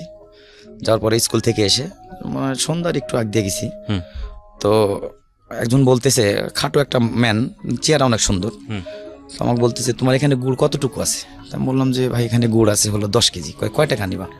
তা বললাম, আমি আর হাসতে হাসতে বললাম যে আপনি 80 টাকা দিন। 10 কেজি গুড় 80 টাকা, মানে 8 টাকা কেজি, তখন তো কেজি না, শেয়ারের হিসাব। তো বলছে ঠিক আছে তোমাকে 80 টাকাই দেবো, একটু কাজ করতে হবে। আমি যে কি বলেন? তো বলতেছে মানে এক টাইমে আমি এমন ছিলাম যে টাকার জন্য শুধু মানে খারাপ কাজ বাদ দিয়ে যেটা করতে আমি সেটা করবো, সমস্যা নেই, আমি কোনো কাজকে দ্বিধাবোধ করি না। তো আমি বললাম যে হ্যাঁ আপনি কী করবো? বলছে এটা মাথায় করে নিয়ে এসে আমাকে ক্যান্টনমেন্টের ভিতরে দিতে হবে। আচ্ছা, তো আমি বললাম যে ওকে, এটা তো আমার জন্য একটা গুডউইল, কারণ আমি কখনো ক্যান্টনমেন্টের ভিতরে যাইনি, এটা যাইতে পারতেছি। তো উনি যখন সামনে সামনে যাচ্ছে বাজারের ভিতর থেকে, আমি পিছনে পিছনে যাচ্ছি। যখন এমপি গেটে প্রথম ঢুকলো মিলিটারি পুলিশ, হ্যাঁ মিলিটারি পুলিশ, এমপি গেটে যখন প্রথমে ঢুকলো, ওনাকে দেখে 3 জন এমপি ছিল, স্যালুট করলো। তখন আমার মাথার মধ্যে একটা কাজ করলো যে ইনি অবশ্যই একজন মানে বড় কেউ হবে, অফিসার হবে, এরকম কোনো কিছু নেই। যে গ্রামে বাস করে যদি এইটে পড়ি, ওরকম মানে আউট নলেজটা নেই, নন কমিশন যে কিছু আছে এটা বুঝি না। যাই হোক, এরপরে আমি ভিতরে ঢুকলাম, ঢোকার পরে দেখলাম যে ওখানে লেখা স্টেশন অফিসার মেস বি, আচ্ছা, ফ্যামিলি কোয়ার্টার। উনি আমাকে বাসার মধ্যে নিয়ে যাচ্ছে। আর এই যে ক্লাস 8-এ পড়ি, একটু পিছনে গেলাম, আমি ক্লাস 8-এ পড়ি, আমার লাইফে কিন্তু 8-এ পড়া অবস্থায় একদিন আমি আপেল খেয়েছি। আমি কখনো আপেল খাইনি, মানে এর আগে আমি জীবনে দেখিনি। একদিন মাত্র কোথায় যেন স্কুলে কিনে একটা অনুষ্ঠানের জন্য আসছিল, টিও নাকি আসছিল, ওই দিনকে স্কুলে একটু আপেল খাইছিলাম, আগে কখনো আপেল খাইনি। আচ্ছা, তো উনি বাসার মধ্যে নিয়ে আমাকে জিজ্ঞেস করতেছে যে তোমরা কয় ভাই কয় বোন? তা আমি বললাম যে তখনও কিন্তু আমি ভাই বলতেছি, ভাই আমরা 3 বোন, আমার ছোট সবাই, আর একটা বিয়ে হয়েছে আর আমি বড়। তো বলছে বিয়ে হয়েছে, ওটা কি করে? তা বললাম যে সংসারে কৃষিকাজ যখন যেটা পায় সেটা করে। তো বলছে ওকে ঠিক আছে। তো বলছে তো যাই হোক তুমি লেখাপড়া করো, আমি এখানে থাকবো। এর মধ্যে উনি আমাকে ওই ওনার বিয়ার বসে ড্রয়িং রুমে বসানোর পরে বলছে একটা কাজ করো, গুড় তো আমি কুমিল্লাতে পাঠাবো, তো গুড়টা তুমি একটু প্যাকেট করতে পারবে না? আমি হ্যাঁ পারবো। তো বলছে না, আমি যখন প্যাকেট করতে গেছি তখন উনি বলছে না না তোমার আর সেটা করতে হবে না, তুমি বসো সোফার উপরে বসো। তো সোফার উপরে বসছি, টি টেবিলে উনি একটা কাজের মেয়ে ছিল, উনি এসে বলছে এই আঙ্গুর, আপেল, কমলা, এরপরে আপনার হচ্ছে ওই বেদেনা, এগুলো সব আপেল কেটে দিছে, আর একটা আপেল দিছে আস্তা। ওই আপেলটা আমি মনে করতেছি কি যদি পকেটে নিয়ে যেতে পারতাম। আমি অলরেডি পকেটে নিয়ে ফেলছি, ওকে, স্টিল না আমি আপেল পকেটে নিয়েছি। আমার ওই মানে ছোটো বোনটার কথা চিন্তা হচ্ছে, বোনটাকে আমি আজকে আপেল খাওয়াবো। তো ওই স্যার আবার ওখান থেকে ফলো করছে, তো বলছে তোমার নাম মামুন নাম? হ্যাঁ স্যার। আমি তো বললাম তখন আমি স্যার বলছি যে হ্যাঁ স্যার আমার নাম মামুন। তো বলছে তুমি আপেল নিয়ে যাবা? তা বললাম আমি একটা আপেল নিয়েই ফেলছি পকেটে। বলছে আমিও দেখছি ওটা। হেসে দিয়ে বললো যে আমি দেখছি ওটা, তো তুমি যতটুকু পারো খাও, তোমার বাসার জন্য দিব আমি, সমস্যা নেই, তুমি খাও। ও বুঝতে পারছে আপনার অবস্থাটা। হ্যাঁ। জি, তো উনি আমাকে মানে আমি এমনভাবে খাইতেছি ওই টাইমে, আসলে লজ্জাও পাইতেছি, খাইতেওছি, এখন বলতে পারতেছি না যে আমি আগে মাত্র একদিন আপেল খেয়েছি আমার লাইফে, এই 13-14 বছর বয়সে।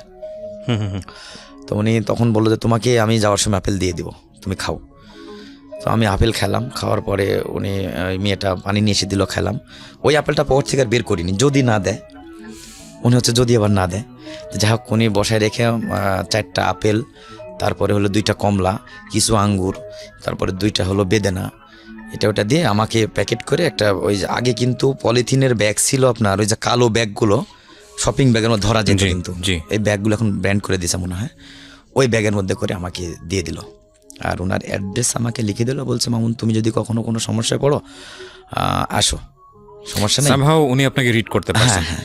ওকে, আচ্ছা, এরপরে আমি হচ্ছে ওই যখন গেট দিয়ে বের হচ্ছে, তার আমাকে একটা কথা বললো যে আমি কিন্তু শুক্রবারে তোমাদের বাসায় যাব। আমার পুরো অ্যাড্রেস উনি লিখে নিল, তোমাদের বাসায় যাবো। আমি মনে করলাম যে আমাদের বাসায় যাবে, এত বড় মানুষ। ইয়ে করছে আর কি। হ্যাঁ হ্যাঁ। যাই হোক যখন আমি গেটে চলে আসছি, ভয় লাগতেছে আমার, যখন এমপি আবার কিছু জিজ্ঞেস করে নাকি। তো লেখা দেখে এখানে শুধু লেখা আছে বিল্লু, লাল বিল্লুটা লাগানো আছে, এমপি লেখা আছে। আসার পরে বলছে এদিকে আসো, গেলাম। মাথায় কিন্তু আমার ওই যে ভান্ডিয়াটা, ঝুড়িটা, ঝুড়ি মধ্যে আমার আপেলটা রাখা। জি, বলছে এটার মধ্যে কি, কোথায় গেছিলা? তখন আমি কার্ডটা বের করে দিছি। বলছে দেখতে হবে না। বলছে স্যারের বাসায় গেছিল। উনি হলো সেন্টার কমান্ডার, ব্রিগেডিয়ার জেনারেল, একটা ভেরি হাই পোস্ট। আমি বুঝতে পারছি, মানে ওখানে একটা ইঞ্জিনিয়ার সেন্টারে একজন থাকে কর্মকর্তা, সে হলো উনি। পরে আমি চলে আসলাম, এভাবে আমি আবার হচ্ছে ইয়াতে গেলাম, স্কুলে যাই, আসতেছি শুক্রবারে, সত্যি দেখি যে উনি গাড়ি নিয়ে চলে গেছে। যে আমাদের বোটের একটা বড় গাছ আছে, গাছের নিচে ওটা ওই হেরিং রাস্তাটা কার্পেটিং করছে কিছু জায়গাটা আর কি। তো উনি একজনকে জিজ্ঞেস করছে যে আমার কথা বলছে, মামুনের বাসা কথার বাবার নেবে। তখন রাস্তা থেকে মোটামুটি 2 থেকে 3 মিনিট লাগে। উনি গাড়ি নিয়ে, হ্যাঁ কাঁচা রাস্তা আর কি, একের পুরো গ্রামের যে রাস্তাটা হয় ওই রাস্তাটা, উনি গাড়ি নিয়ে আসতেছে। আমিও তখন 10:30 পৌনে 11টা বাজে। তা মনে করছি কি রে, এদিকে আবার গাড়ি নিয়ে কোথা থেকে লোক আসে। আর ওই গাড়ি নিয়ে যে উনি আমাদের ওই দিক দিয়ে ঢুকতেছে, আর পিছন দিয়ে পোলাপান অন্তত 20-25 জন পোলাপান পিছনে দৌড়াইতেছে। গ্রাম দেশে আগে একটা মোটর সাইকেল দেখলে যেমন করতো, ঠিক তদ্রুপ ওই গাড়িটা দেখে পোলাপানে দৌড়াইতেছে, পিছনে আসতেছে। তো আমার বাড়ির ওইখানে এসে যখন থামলো, তো আমার পরে সবাই, আমরা তো গরিব মানুষ, আসলে কোনো কিছু নেই, হ্যান্ড টু মাউথ। আপনি তার আগে তো বোধহয় বলেছেন যে বাড়িতে গিয়ে যে যেগুলো আপনি নিয়ে এসছেন ভাই বোনদের জন্য, ওনার গল্পটা তো নিশ্চয়ই বলেছেন। জি। আচ্ছা, তো উনি যে বাড়িতে আসার কথা বলে আসবে এরকম কিছু বলেছিলেন আগে থেকে? না কিছু বলেন না, আগে কিছুই বলিনি। হ্যাঁ। তো হ্যাঁ, মানে উনি যে আসবে কথা আমার আম্মাকে বলছি। আচ্ছা, আমার আম্মাকে বলছি। আম্মাকে বলার পর আম্মা এখন বলতেছে আমরা গরিব মানুষ, আমাদের বাসায় উনি আসবে, আমাদের সনের ঘর এটা, কি উনি আসে, আমাদের দেখা যাক কি হয়। তো উনি শুক্রবারে সত্যি আসছে। আমাদের মুরগি ছিল, একটা মুরগি, যতটুকু যেভাবে গ্রামের হয় আর কি, মধ্যবিত্ত মানে নিম্ন ফ্যামিলির, আমাদের কোনো কিছুই নেই। তো যেভাবে রান্না করে ওই সাদা একটু ভাত আর ওই মুরগির মাংস রান্না করছে। তো উনি এসে আমার ওই বারান্দার উপরে বসে, ওই যে খেজুর পাতার যে আপনার আছে, ওই যে মাদুরগুলো আছে, ওর উপরে বসে প্রথম বলছিল যে না খাবো না। তো তারপরে কি মনে হয় বললো ঠিক আছে, ওনার ওয়াইফকে সহ, হ্যাঁ ওয়াইফকে সহ আসছে। আর ওনার ড্রাইভার, উনি ইউনিফর্ম পরে আসছে, আর্মি ড্রেস পরে উনি আমাদের বাসায় গেছে। তো যাই হোক, এরপরে উনি একটু খেলো, অল্প একটু খাওয়ার পরে উনি বললো যে ঠিক আছে মামুন, তোমার কোনো সমস্যা হলে তুমি আমাকে বলো, আমি দেখবো কি করা যায়। তো তখন এভাবে আব্বা ওই যে করলো কি, তখন ওই খেজুর গাছ তো মোটামুটি 3-4 মাস আপনার বাবা চলে। তো তখন প্যারালাইজ। তখন একটু ভালো, আচ্ছা। তখন চলতে পারে আর কি, মোটামুটি ভালো। তো ওরকম না, মানে একেবারে যে খুব জোরের কোনো কাজ করবে বা মানুষের কোনো কাজ করতে যে ভারী কোনো মাথায় কিছু কিছু নিয়ে এটা করতে পারে না। শুধু ওই 3-4 মাস খেজুরে গাছ লাগাইতো, এরপরে আর কোনো কিছু করতে পারে না। ওই 3 মাসের যেটা ইনকাম হয় ওটাই মোটামুটি ওই সারা বছরে খাইতে হয়। তো এর মধ্যে আমি যখন ক্লাস 9-এ উঠলাম, তখন আমি স্যারকে যা বললাম, স্যার আমি তো আর চলতে পারি না, কি করি বলে। এর মাঝে মধ্যে যাই অবশ্য, তো অনেকে আমাকে উনি হেল্প করছে। ওই দেখা গেছে যাইলে আমাকে 500 বা 1000 টাকা দিত, এটা নিয়ে চলো। তাদের সঙ্গে এমন একটা আন্তরিকতা হয়ে গেল। আর ওর কথা যে তুমি এসএসসিটা পাস করো, তারপরে যা করতে আমি করতেছি। আচ্ছা, ওকে ঠিক আছে। আমি যখন 9-এ উঠলাম, নিউ 10-এ, তো উঠার পরে রেজিস্ট্রেশন করলাম, স্যারের টাকাতেই রেজিস্ট্রেশন করলাম, উনি আমাকে টাকা দিল। রেজিস্ট্রেশন করার পরে ফর্ম ফিল আপ করার পরে 9-এ যখন ফর্ম ফিল আপ করলাম, তো বলছে তুমি 8ম শ্রেণী পাশের কাগজ তুমি স্কুল থেকে নিয়ে এসো, আর চেয়ারম্যানের পরিচয়পত্র নিয়ে এসো। যথারীতি আমি 8ম শ্রেণী পাশের কাগজ, আপনি তখনও জানেন না এটাতে কি হবে? না এটা দেখি হবে আমি জানি না, নিয়ে আসলাম। নিয়ে আসার পরে চেয়ারম্যানের পরিচয়পত্র নিয়ে গেলাম, আর আমার 2 কপি ছবি নিয়ে গেলাম। আমরা যেভাবে বলছিল আর কি নিয়ে গেলাম। তো আমাদের ওইখানে আবার ওই রিক্রুট 6 মাস করে ট্রেনিং করে, তো ওইখানে সবজি টবজি কাটতে হয়, সিভিল কুক বলে, পার্মানেন্ট না, এটা মাস্টার রুলে চলে। তো বছরের মধ্যে 11 মাস চাকরি থাকে, আর 1 মাস থাকে না, কারণ 15 দিন যখন রিক্রুট ছুটিতে চলে যায় আবার 15 দিন পরে আসে, এই 1 মাস চাকরি থাকে না। তো এইভাবে চাকরি করতেছি। ওই আমাকে ওই ক্যাজুয়ালি চাকরিতে স্যার আমাকে দিল, দেওয়ার পরে তখন আমি বেতন পাই হলো 1550 টাকা। তো আপনার চাকরি হলো কত সালে? এটা হলো 1997 সালে। একটু চিন্তা করে দেখতে পারেন যে উনি একটা পুরা ফ্যামিলিকে একদম খাত থেকে এক টানে কোথায় নিয়ে গেলেন। প্রথম কথা হচ্ছে যে আর্মিতে ওনার একটা জব হওয়া মানে এরকম একটা পরিবারের, এটা একটা মানে ইটস আ ব্লেজিং ফ্রম আল্লাহ। প্রথম কথা হচ্ছে এটা, ওনার একটা এনশিওর লাইফ, সিকিউর একটা লাইফ, ওনার ফ্যামিলি সিকিউরিটি। এবং দ্বিতীয় কথা হচ্ছে যে উনি, আপনি তো পেনশনও পাবেন বোধহয়, নাকি পেনশন নাই? না আছে 100%। আমি তো এখন পুরো সেনাবাহিনী, এখন তো সিভিল না। ও যাই হোক, আপনাকে জায়গাটা তো করে দিল সে, রাস্তাটা তো সে নিয়ে গেল। So this is the thing, মানে this people are really honest. এবং আমি জানি যে বাংলাদেশের সবচেয়ে গর্ব করার মতো যদি কোনো বাহিনী থাকে সেটা হচ্ছে আমাদের আর্মি। এবং উই আর রিয়েলি প্রাউড যে আমরা অ্যাজ এ নেশন হিসেবে এত ব্লেসড একটা আমরা এরকম একটা আর্মি হোল্ড করি। তো এবং যিনি, আচ্ছা ওনার নামটা বলতে কি আপনার কোনো সমস্যা আছে? নামটা বলেন তো। উনি ছিলেন ব্রিগেডিয়ার জেনারেল তসলিম সাহেব। তসলিম সাহেব কোন ব্যাটালিয়নে ছিলেন উনি? উনি ইঞ্জিনিয়ার সেন্টার ছিলেন কাদিরাবাদে, নাটোরে।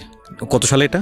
এটা হলো 1995 সালে। আপনার সাথে কি এখন যোগাযোগ আছে ওনার? অবশ্যই যোগাযোগ আছে। স্যার, আমি আপনাকে আমার এই অনুষ্ঠান থেকে স্যালুট জানাই। এবং আপনি তখন জানতেন না, এবং আমি জানি না আপনি ব্যক্তি মানুষ হিসেবে কেমন, but I do respect you. যারা পার্মানেন্ট, আমার তো কনজার ভ্যাকান্সিতে চলে, 6 মাস করে থাকে, আবার 5 মাস করে থাকে, বছরে 11 মাস থাকে, আর বাদ বাকি 1 মাস থাকে না। যাই হোক, তখন তো আমার ওই মানে সরকারি চাকরি হবে ওরকম ইয়াও নেই, যোগ্যতাও নেই, মাত্র আমি ক্লাস 9-এ পড়ি তখন। ওকে ঠিক আছে, আমি চাকরি করতেছি। চাকরি করতে করতে 1550 টাকা তখন আমি ওখানে বেতন পাই। আর এর মধ্যে আব্বা আবার অসুস্থ হয়ে গেল। ওকে, আব্বা অসুস্থ হয়ে গেল, আর আমি রেশন পাইতাম 12 কেজি চাউল, 12 কেজি আটা, 3.5 কেজি সয়াবিনের তেল, 3.5 কেজি হলো মসুরের ডাউল। এটা ওঠাইতে আমার 76 টাকা লাগতো। ওইটা দিয়ে মোটামুটি সংসারটা একটু ভালো চলতো আর কি। তো এর মধ্যে আমি এখন সিভিল ডিউটি করি, আর সিভিলিয়ানদেরকে ভিতরে থাকার অথরিটি নেই। আমি তো যেহেতু সিভিল ড্রেসে ডিউটি করি, ভিতরে থাকার অথরিটি নেই। তো আমি বাড়ি থেকে কী করলাম, আমি তখন একটা 800 টাকা দিয়ে পুরান একটা সাইকেল কিনলাম। রাত 2টার সময় উঠে সকালে 300 রিক্রুটে 600 রুটি বানাইতে হয়। ওকে, ডিউটি হলো 2 জনের। ওকে, তো আমি পার্মানেন্ট না, যেহেতু আর ওরা পার্মানেন্ট, ওরা একটা কথা বললে আমাকে শুনতে হবে, তারা অনেক দিন সিনিয়র। আমি ব্যাগ ট্যাগ নিয়ে চলে যেতাম একবার রাত 2টার সময়। ওইখানে আমি ডিউটি করতাম, 300 রুটি ওনার সঙ্গে বানাইয়া বেলে, তারপরে ভেজে সবজি রান্না করে ধুয়ে, ঠিক সকালের নাস্তাটা খাওয়াইয়া ওখানে গোসল টোসল করে আমি আবার ওখানে স্কুল ড্রেসটা পরতাম। স্কুল ড্রেস পরে ব্যাগটা নিয়ে ওই সাইকেলটা স্কুলে চলে যেতাম। খাবার দাবার তো ওখানে খাইতেছি, খাবার তো সমস্যা নেই। ওকে, ওখান থেকে আবার ঠিক ওই 4টার সময় যখন ছুটি হতো তখন এসে ডিউটিটা আবার করতাম। বিকেলে আমার খানা খাওয়াইতে হবে আমাকে, দুপুরে খানা তো এক পার্টি খাওয়াই চলে গেছে, 6 জনের ডিউটি করতাম। তো বিকেলে 2 জনের ডিউটি ছিল, তো উনি আর আমি ডিউটি করতাম, খানা খাওয়ানোর ডিউটি। তো যাওয়ার পরে আমাকে মানে ওই মাংস দিন থাকতো, আমাকে মাংস মারতে দেওয়া হতো। তো 300 রিক্রুট, ওরা আবার তো বুঝেন রিক্রুট তো মানে নবীন সৈনিক যারা, ওরা সবাইকে স্যার বলতো। তো হচ্ছে ওনারা যাই বাটি নিয়ে বাটি বেড়ে বেড়ে দিতাম, আর ওই বাটি নিয়ে ডাইনিং টেবিলে খানা খাইতো। এরকম করতে করতে মোটামুটি আমি সেন্টারে পরিচিত হয়ে গেলাম। তখন চাকরি ওখানে আমার 1.5 বছর হয়ে গেল। জি। 1.5 বছর সিভিল চাকরি করতেছি। যাক, ফ্যামিলিটা মোটামুটি আমার সচ্ছল চলে আর কি। লেখাপড়া কিন্তু আমি কন্টিনিউ করতেছি, বোনদেরকে লেখাপড়া করাইতেছি আমি। তখন আমার বাবা একেবারেই মানে উঠতে পারে না তা না, উঠতে পারে ভালো, কিন্তু কোনো কাজ করতে পারে না, আমি দেখা যাচ্ছে 1500 টাকা বেতন পেলাম, আমার 1000 টাকা খরচ চলে গেল, আর ওই 500 টাকা দিয়ে আমি 2টা করে ছাগল নিয়ে আসতাম, বা হাঁস মুরগিগুলো বাসার মধ্যে মা পুষতো। তো এইভাবে চলতেছে। চলার পরে হচ্ছে আমি বাসা থেকে তখন ওই ডিউটি করি, রাত 2টার সময় বের হই, 2.5 কিলো দূরে কিন্তু আমার বাসা থেকে ক্যান্টনমেন্টটা। জি। তো ডিউটি করি, একদিন রাত্রে আমি এসে ডিউটি করতেছি, মানে ডিউটি শোয়া 2:45টার সময় আসছি। আসার পরে ডিউটি শেষ করে আমি কার্যক্রম যা ছিল ওখানে শেষ করে সকালবেলা গোসল টোসল করে নাস্তা ওদেরকে খাওয়াই, আমি খেয়ে 9:30টার সময় স্কুলে চলে গেছি। স্কুল থেকে এসে তারপর আবার ওখানে ডিউটি করছি, ঠিক আগের মতো করতেছি। এর মধ্যে শুনলাম যে স্যারের পাশে মাঝে মধ্যে আমি আবার যাইতাম, শুনলাম স্যারের নাকি পোস্টিং হয়ে গেছে। ওকে। সেটা হলো আমি তখন 1999 সালের কথা বলতেছি। স্যারের পোস্টিং অলরেডি হয়ে গেছে। আর স্যার আমাকে একটা কথা বলছিল যে তোমার যখন রেজিস্ট্রেশন কার্ড, তখন কিন্তু আপনার এই যে ছিল না, জন্ম নিবন্ধনটা ছিল না। তো যখন তোমার রেজিস্ট্রেশন করবে তখন তোমার বলবা যে আমার বয়সটা যেন 17 থেকে 19-এর মধ্যে থাকে। আমি আবার এই কথাটা আবার ওই যা ফর্ম ফিল আপ যখন করি তখন কিন্তু আমি আমার ওই কেরানি স্যারকে বলছিলাম, কেরানিকে, আমার স্কুলের যে কেরানি ছিল ওনাকে বলছিলাম যে এই করতে বলছি। সবাই আমাকে খুব আদর করতো, কারণ আমি কষ্ট করে লেখাপড়া করতেছি, পাশাপাশি চাকরি করি। তখন দেখলাম যে ওই যে আগের যে দিনগুলো, ওই মানে যার কাছ থেকে এক মুঠো চাউল চেয়ে পাই নাই, তারা কিন্তু আমার সঙ্গে সঙ্গ দিতেছে, আমার ফ্যামিলির সঙ্গে। রাইট, সিচুয়েশনটা রাতে চেঞ্জ হয়ে যায়। হ্যাঁ, আমি এই জিনিসটা বুঝি। তো যারা আমার বাসায় আসতো না তারা কিন্তু আমার বাসার মধ্যে এসে বসে থাকে। তো আমি মনে করলাম হয়তো এমনিও আসতে পারে, আমি এই জিনিসটা মনে করি না যখন আমি একটু চাকরি করতেছি, যার কারণে মনে আমি এরকম আমার নলেজে তখন ছিল না, আমি কেয়ার করি নাই তখন।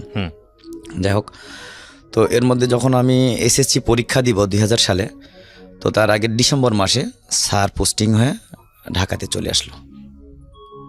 তো পোস্টিং হয়ে চলে আসলো, আসার পরে আমি তো পরীক্ষা দিলাম। পরীক্ষার পরে অলরেডি স্যার যখন পোস্টিং হয়ে চলে আসলো, আমার তো কোনো লোক এখানে নেই, আমার তো আর চাকরি, দেখলাম যে রিক্রুট চলে আসতেছে, আমাকে ডাকলো। আমাকে ডাকার পরে বলছে তোমার কি আছে? তা বললাম স্যার তো আমার তো স্যার চলে গেছে। সবার চাকরি হলে, আগে যারা ছিল ওদের চাকরি হয়ে গেল, আমাকে আর কাগজ দেয় না। ঘটনা কি? বললাম আমার চাকরি কি ব্যাপার, আমার কাগজ? কয় মামুন তোমার চাকরি আর হবে না। টেনশনে পড়ে গেলাম, এখন তো আবার না খেয়ে মরতে হবে, আমার কলেজ ভর্তি হতে হবে, কী করি এখন? রাইট। আমি তো আর পারতেছি না, এদিকে এসএসসি রেজাল্টও হলো না, রেজাল্ট হয়নি তখন। তো আমি টেনশানে, মানে বাবা অসুস্থ, আমি কোথায় যাই, কি করি, আমি কোনো কিছু ভেবে পাচ্ছি না। তো ওখান থেকে এসে বাসায় বললাম মা আমার তো আর চাকরি হচ্ছে না, এখন কি করি? বলছে মানে? তা বললাম যে 1 তারিখ থেকে আবার রিক্রুট আসতেছে, অলরেডি সবাইকে অ্যাপয়েন্টমেন্ট লেটার দিল, আমাকে দেয়নি, আমার তো কেউ নেই, তো এখন কি করা যায় তাহলে? তো বলছে তোমার ওই স্যার এখন কোথায় আছে? তখন স্যার ঢাকাতে আছে, তুমি তো জানোই। তো ঢাকা তো যা খুঁজে বের করা আদৌ সম্ভব না, কারণ শুধু জানি ওনার সেনা সদরে, আর আমি কখনো ঢাকাতে আসিও নি। আর আমার জীবনের একটু ব্যাকে যাচ্ছি, আমার জীবনের 2য় দিন স্যারের বাসাতে আমি ওই আপেল খাইছিলাম। আমার লাইফে 2য় দিন আমি স্যারের বাসাতে আপেল খেয়েছিলাম। এর পরে মানে ওটাই ছিল সেকেন্ড টাইম? হ্যাঁ, ওটাই সেকেন্ড টাইম ছিল। খাওয়া না, আমি আগে কখনো খাইনি। আচ্ছা, তারপরে ওই হচ্ছে যখন স্যার ঢাকায় পোস্টিংয়ে চলে আসলো, তখন আমি সিভিল চাকরি করতেছি। আমি এর মধ্যে আমার পরীক্ষা শেষ হয়ে গেল, আমার কিন্তু এসএসসি পরীক্ষা শেষ হয়ে গেল। শেষ হওয়ার পরে আমি 1 মাস আমার আর চাকরি থাকলো। তখন এসএসসি পরীক্ষার পরে 1 মাস চাকরি করলাম, আর রেজাল্ট বাইরে হতে থাকলো আমার হলো 2 মাস। জি। আমি এখন আমার নেক্সট টাইমে যখন 1 মাস চাকরি থাকলো, 1 মাস চাকরি করার পর রিক্রুটে আসলো, রিক্রুটে ওখান থেকে অলরেডি লোক নিয়োগ করা হয়ে গেল, আমাকে নিল না। আমি ঢাকায় চলে আসলাম। তখন আমাদের নাটোর থেকে ঢাকার ভাড়া ছিল 55 টাকা, সেটা হচ্ছে আপনার ইয়া দিয়ে আসতে হতো, ওই ফেরিঘাট দিয়ে। তখন ওই যমুনা সেতু চালু হয়নি, নতুন মাত্র হইতেছে। আমি পাটুরিয়া ঘাট দিয়ে পার হয়ে ওই গাড়িতে এসে, অগ্রদূত গাড়িতে এসে গাবতলিতে নামছি। গাবতলিতে যখন নামছি আমি সকাল 6:30টায় বের হয়েছি। যখন গাবতলিতে নামছি তখন 7টার মতো বাজে। এখন আমি ঢাকা কোথায় যাব, আমি কোনো কিছু চিনি না, জাস্ট শুনছি যে স্যার সেনা সদরে থাকে। পরে আমি গাবতলিতে নামার পরে একজনকে বললাম যে আমি ইয়েতে যাব, ঢাকা ক্যান্টনমেন্টে যাবো। বলছে ঢাকা ক্যান্টনমেন্ট কোথায় যাবেন বলেন। তো আপনি ঢাকা ক্যান্টনমেন্টে যাবো, তো বলছে আপনি মিরপুরের ইয়াতে গাড়িতে চড়েন, এখান থেকে ফার্ম গেটের গাড়িতে চড়েন। তো ফার্ম গেটের গাড়িতে চড়লাম, 2 টাকা করে সম্ভবত আমার কাছ থেকে ভাড়া নিল 2000 সালে, 99 সালের লাস্টের দিকে, 2000 সালে। তো 2 টাকা করে আমার কাছ থেকে ভাড়া। ফার্ম গেটে যখন এসে নামলাম তখন রাত বাজে 8:45টার মতো। তখন আমি একটা কেসিও ঘড়ি পড়তাম। তো 8:45টার মতো বাজে। ওখানে ফার্ম গেটে নামার পরে আমি তো আর ক্যান্টনমেন্ট চিনি না, তখন বললো এখান থেকে দেখেন লেগুনা গাড়ি আছে, ওই 4 চাকার গাড়িগুলো, ওইটা ক্যান্টনমেন্টে জাহাঙ্গীর গেট দিয়ে ঢুকে। ওখানে দাঁড়ালাম, সত্যি কিছুক্ষণ পর একটা গাড়ি আসলো। তো আমি আমাকে বলছে, যখন গাড়িতে উঠছে ও ক্যান্টনমেন্ট করতেছে। আমি জাহাঙ্গীর গেটে যখন আসছে তখন ওখানে আমাকে ভাড়া চাইলো, বলছে কোথায় নামলাম। আমি তো আসলে এই ক্যান্টনমেন্টে ঢুকবো। বলছে ক্যান্টনমেন্টে কোথায় যাবেন তাই বলেন। সিএমএস আছে, তারপরে হচ্ছে আপনার অনেক জায়গার কথাই বললো। তো আমি বললাম আমি সিএমএসের ওখানে যাব। সিএমএসের ওখানে যখন আমরা 3 টাকা ভাড়া নিল। ওখানে নামার পর আমি তো আর কাউকে চিনি না। তখন আমি এমপিকে ডাকলাম, একটা এমপিকে ডেকে বললাম যে এই ঘটনা, আমি তসলিম সাহেবের সঙ্গে এখানে দেখা করব। কেমনে দেখা করি স্যার, উনি ঢাকাতে ইএনসি ইঞ্জিনিয়ার ডাইরেক্টর হয়ে ঢাকাতে আসছে। আচ্ছা।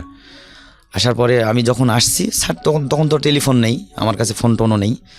আমি আসার পরে আমি এক এমপিকে বললাম, এর মধ্যে আর্মি সম্পর্কে আমার একটু এক্সপিরিয়েন্স হয়ে গেছে, যেহেতু আমি আর্মির মধ্যে সিভিল চাকরি করতেছি, মোটামুটি আমি জানি, 1.5-2 বছর করতেছি। আমি আসছি, আসার পরে এক এমপিকে বললাম যে এই ব্যাপার স্যার, আমি ব্রিগেডিয়ার জেনারেল তসলিম সাহেবের বাসায় যাব, উনি ইএনসি ইঞ্জিনিয়ার ডাইরেক্টর। তো বলতেছে যে আপনি কে? তা বললাম যে আমি সেন্টার থেকে আসছি, সে নাটোর থেকে আসছি, স্যার আমাকে খুব ভালো করে চিনে, আমার কথা বললেই হবে। তো উনি বললো যে পুনার নাম ওখানে লিখে নিয়ে উনি স্কটলেসে আরেকজনকে আবার বলে দিল। ওকে, ওয়্যারলেসে? হ্যাঁ, ওয়্যারলেসে বলে দিল আর কি। যখন বলে দিল, বলার পরে স্যার বলছে হ্যাঁ উনি আসছে, ওনাকে নিয়ে এসো। আর একটা গাড়ি থেকে 2-3 মিনিটের, সর্বোচ্চ 5 মিনিটের মধ্যে একটা আর্মি জিপ এসে আমাকে বললো যে আপনি কি মামুন? তা বললাম যে হ্যাঁ। আর গাড়িতে ওঠেন। গাড়িতে উঠলাম, তো উনি সরাসরি স্যারের বাসায় নিয়ে গেল। যাওয়ার পরে আমি স্যারকে দেখে কেঁদে দিয়েছি যে স্যার আমার তো আসলে চাকরি বাকরি এখন নেই, আমি তো এসেছি পরীক্ষাও দিলে, এখন আমি কি খাবো আর কি খাবো। তো বলতেছে পাগলা, আমি তো আসলে আমারও তো মিশনের নাম, আমি তো কুয়েতে চলে যাচ্ছি, আমি তোর জন্য এখন কি করে যাই বল।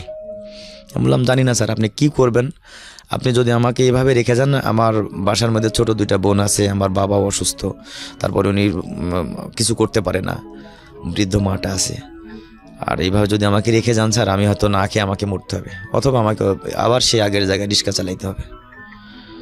তো এর আগে কিন্তু একটা কথা আমি বলতে ভুলে গেছি, খুব ইম্পর্টেন্ট কথাটা।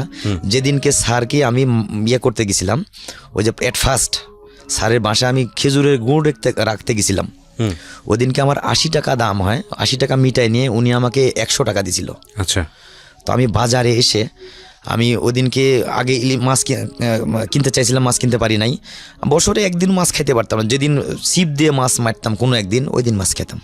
কিনে আসলে খাওয়ার মতো সামর্থ্য আমাদের ছিল না, খাইও নি। আমি বাজারে এসে আপনাকে কি বলবো, ভরপুরভাবে বাজার করছি। 5 কেজি চাউল কিনছি, এটা কিনছি, ওটা আর একটা মাছ কিনছি, একটা 14 টাকা দিয়ে ইলিশ মাছ কিনছি, অনেক বড় মাছ। মাছটা নিয়ে আমি ইচ্ছা মতো বাসায় যাচ্ছি, আর মা বলছে তুমি চাউল কিনে আরও 10 টাকা ঘুরাই নিয়ে আসবা, মানে বাজারে লিস্ট করে নিয়ে আসতাম। তখন কিন্তু আমি ক্লাস 4-এ পড়ি।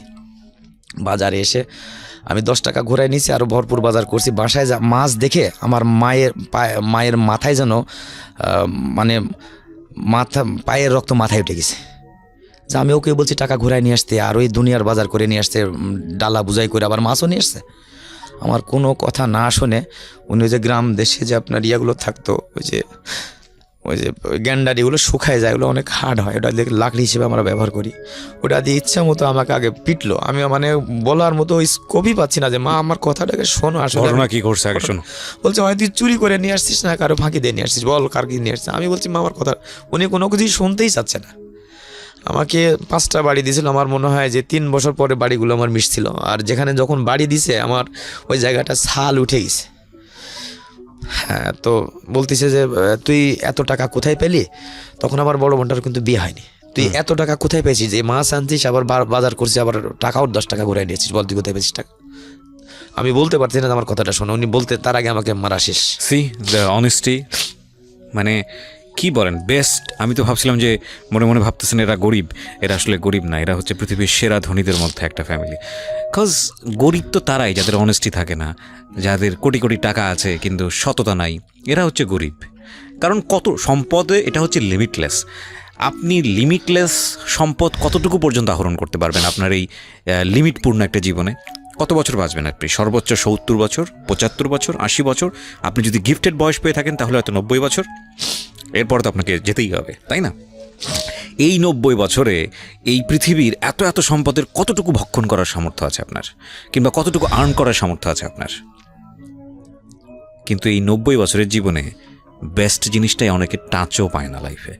That is call honesty. এই ফ্যামিলির কিচ্ছু ছিল না।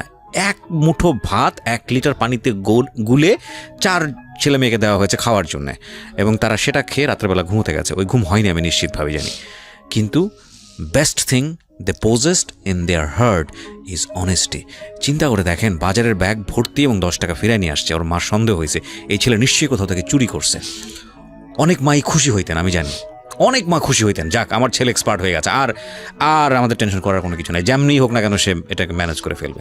কথা নাই বার্তা নাই, আগে মায়ের যে কোত্থেকে তুই নিয়ে আসলি। See that is the best. আমি জানি এটা খারাপ কাজ করেছে মা হিসেবে, তার জিজ্ঞেস করা উচিত ছিল, কিন্তু আপনি ওইটা না দেখে আপনি পাওয়ারটা দেখেন যে যাই হোক না কেন জীবনে অনেস্টি লুজ করতে দিব না। The best thing. কে বলেছে? মানে এরাই হচ্ছে আসল রিচ পিপল। হ্যাঁ, মানে এই ধরনের মানুষ যারা আছেন সোসাইটিতে, এরাই হচ্ছে আসল ধনী। আমি যেখানটায় আপনি ছিলেন, আপনি একটু ফ্ল্যাশব্যাকে গিয়েছিলেন, কিন্তু আপনি তসলিম সাহেবের বাসায় ছিলেন, ওখান থেকে আপনি পিছনে ফিরে গিয়েছিলেন। But this is a very important thing, আপনি যেটা ছেড়ে এসেছিলেন। হ্যাঁ, তো তসলিম সাহেবের বাসায় কী হলো তারপর? আচ্ছা, তো ওই মানে উনি কুয়েতে মিশনে চলে যাবেন। হ্যাঁ, আচ্ছা, ঢাকায় আসার পরে আমি স্যারকে বললাম, স্যার আমার তো আর 1.5 মাস পরে রেজাল্ট হবে, আমার তো এখন আর চাকরি নেই, আমি এখন কি করতে পারি স্যার বলেন? আমার তো কোনো কিছুই করার নেই। তো বলছে তুই একটা কাজ কর, আমি তো চলে যাচ্ছি, আর তুই ঢাকাতে এখানে থাক। আমরা কবে যাবেন স্যার? তো বলছে আমার সর্বোচ্চ 20-25 দিন লাগবে, আমি চলে যাবো, তুই 20-25 দিন এখানে থাক। আমি 20-25 দিন থাকবো, বাড়িতে কী খাবে স্যার? বাড়িতে একটা কিছু খাওয়া তো লাগবে। তো বলছে সেটাও তো একটা কথা। তো উনি আমাকে 1500 টাকা দিল, আমাকে বলল যে তুই তাহলে বাসায় চলে যা।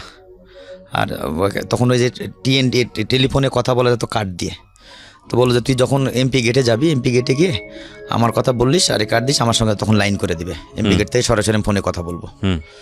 ওকে, ঠিক আছে।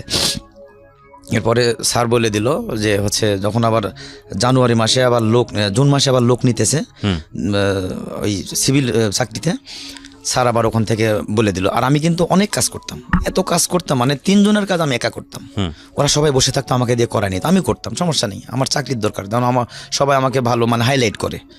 আমি চাই যেখান থেকে আমার অন্তত যেখান থেকে আমার রিজেক্ট আসতেছে, আমি ওখানে ভালো সবার হাতে ভালো আচরণ করি, এবং সবাই আমার জন্য রিকোয়েস্ট করে। সবাই যখন রিক্রুটে লোক নিতে লাগে ওখানে সিভিলিয়ানের জন্য, সবাই আমার প্রত্যেকটা ম্যাচে আমার জন্য রিকোয়েস্ট করে।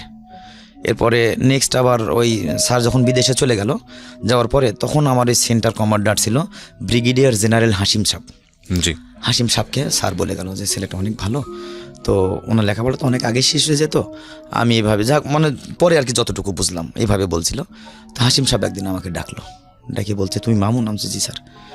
তো বলতেছে ঠিক আছে তুমি কাজ করো, তুমি কাজের খুব ভালো শুনছি, তুমি অনেক ভালো কাজ করো, তোমাকে সৈনিক ম্যাচে না, তুমি স্টেশন অফিসার ম্যাচে তুমি কাজ করো, তোমাকে এখন তো আসলে পার্মানেন্ট চাকরি দিতে পারবো না, আর দেওয়া সম্ভব না, কারণ তোমার এখন তো রেজাল্ট বের হয়নি। তো আমি যে আচ্ছা স্যার আমি করতেছি। আমি তখন সিভিল কাজ করি, আর ঘাস কাটা একটা গাড়ি তখন সেন্টারে চলে গেল, ওই গাড়িটা কেউ চালাইতে পারতো না, আমি 3 দিন ট্রাই দিয়ে গাড়িটা আমি চালাই, আর মাঝে মধ্যে কলেজে রেজাল্ট হয়নি তখন। তারপরে আমি গাড়িটা চালানোর পরে এখন বললো যে ওই হাসিম সাহেব বললো যে তো পার্মানেন্ট চাকরি ছাড়ার কোনো উপায় নেই। স্যারের সঙ্গে তখন আমি ওর স্যার কুয়েত যায় আমার সাথে কথা বলছিল ফোনে কথা বলছে, আর এমপিকে বলছিল যখন এই নাটোর ডিস্ট্রিক্টের কোটা আসবে তখন আমাকে একটু জানাই। একটা এমপির লোক ছিল, ওনার বাড়ি ছিল বগুড়াতে, উনি আমাকে অনেক হেল্প করছে। যাই হোক উনি আমাকে বললো যে মামুন তোর তো রেজাল্ট হয়েছে, আমি স্যারের সাথে দিলাম। বলছে তোর কাগজপত্র অলরেডি প্রসেসিং করে দিছি আমি। এটা ইয়ার থেকে স্যারও ফোন করছিল, এদিকে আমার হাসিম সাহেবের রানার একটা বডিগার্ড থাকে আর্মিতে, একটা অফিসারের একটা করে বডিগার্ড, হাসিম সাহেবের রানার আবার আমাকে লাগাতার খুঁজতেছে মামুন কোথায়। আমি গাড়ি বন্ধ করে দিয়ে আমি অলরেডি ওখানে চলে গেছি।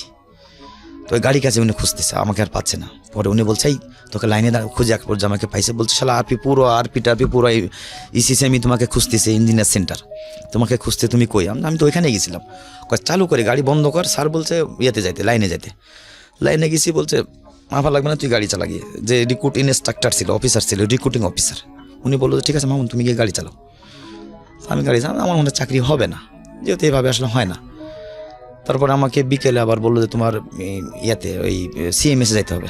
আমি 2টার সময় গাড়ি অফ করে দিয়ে বাসায় চলে যাই, আবার ঠিক 4টে আসি। গেম টাইম যতক্ষণ, তখন আমাকে একটা ইয়ে দিল, সে গেম আমি মানে ওই ওভার টাইম বা এক্সেস কোনো কাজ কিছু করতে হয় না, জাস্ট গেম টাইমে মানে পুরো আর্মির মধ্যে আমি চলে গেছি। সিভিল যদিও পার্মানেন্ট হয়নি। এরপরে আমি বিকেলে বললো যে তোমার বিকেলে কাজ করতে হবে না। আরপি হাবিলদার বললো, একজন সার্জেন্ট বললো যে তুমি বিকেলে সিএমএসে যাবা। আমি সিএমএসে গেলাম। সিএমএসে যেহেতু ওখানে 2-2.5 বছর চাকরি করতেছি, সবাই পরিচিত হয়ে গেছে। তো বলছে মামুন তুমি কাগজপত্র জমা দিয়েছ? আমি তো লাইনে দাঁড়াইছিলাম।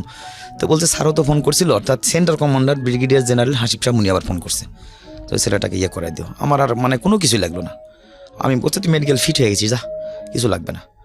অলরেডি আমি ওখান থেকে আবার রিটার্ন আসলাম। চাকরি মনে হবে না, যা আমাকে শুধু জাস্ট ইয়া করতেছে আমার সঙ্গে। এইভাবে চাকরি, আমার লাইনে দাঁড়াইলাম না। এরপরে হচ্ছে আমি মেডিকেল করলাম না, আমার কোনো ভাইবা রিটেন পরীক্ষা নেই, কাগজপত্র নিয়ে রাখছে আরপি হাবিলদার, এটাই আর কি করে চাকরি হয় আমার। পরে আমি গাড়ি চালাইতেছি, পরে আরপি হাবিলদারকে জিজ্ঞেস করি মাঝে মাঝে মেজর কি চাকরি আমার হবে? তো বলছে হবে যা, তুই 2001 সালে ট্রেনিং করবি 53 ব্যাচের সঙ্গে। হ্যাঁ আমার চাকরি হবে। তো আমার যে টেলিং ব্যাটালিয়নের সিও ছিল, উনি মেজর জাহেরুল হাসান, খুবই কড়া অফিসার ছিল। তো উনি আমাকে একদিন ডাকছে, মেজর জাহেরুল, আমি আবার টেলিং ব্যাটালিয়নের আন্ডারে।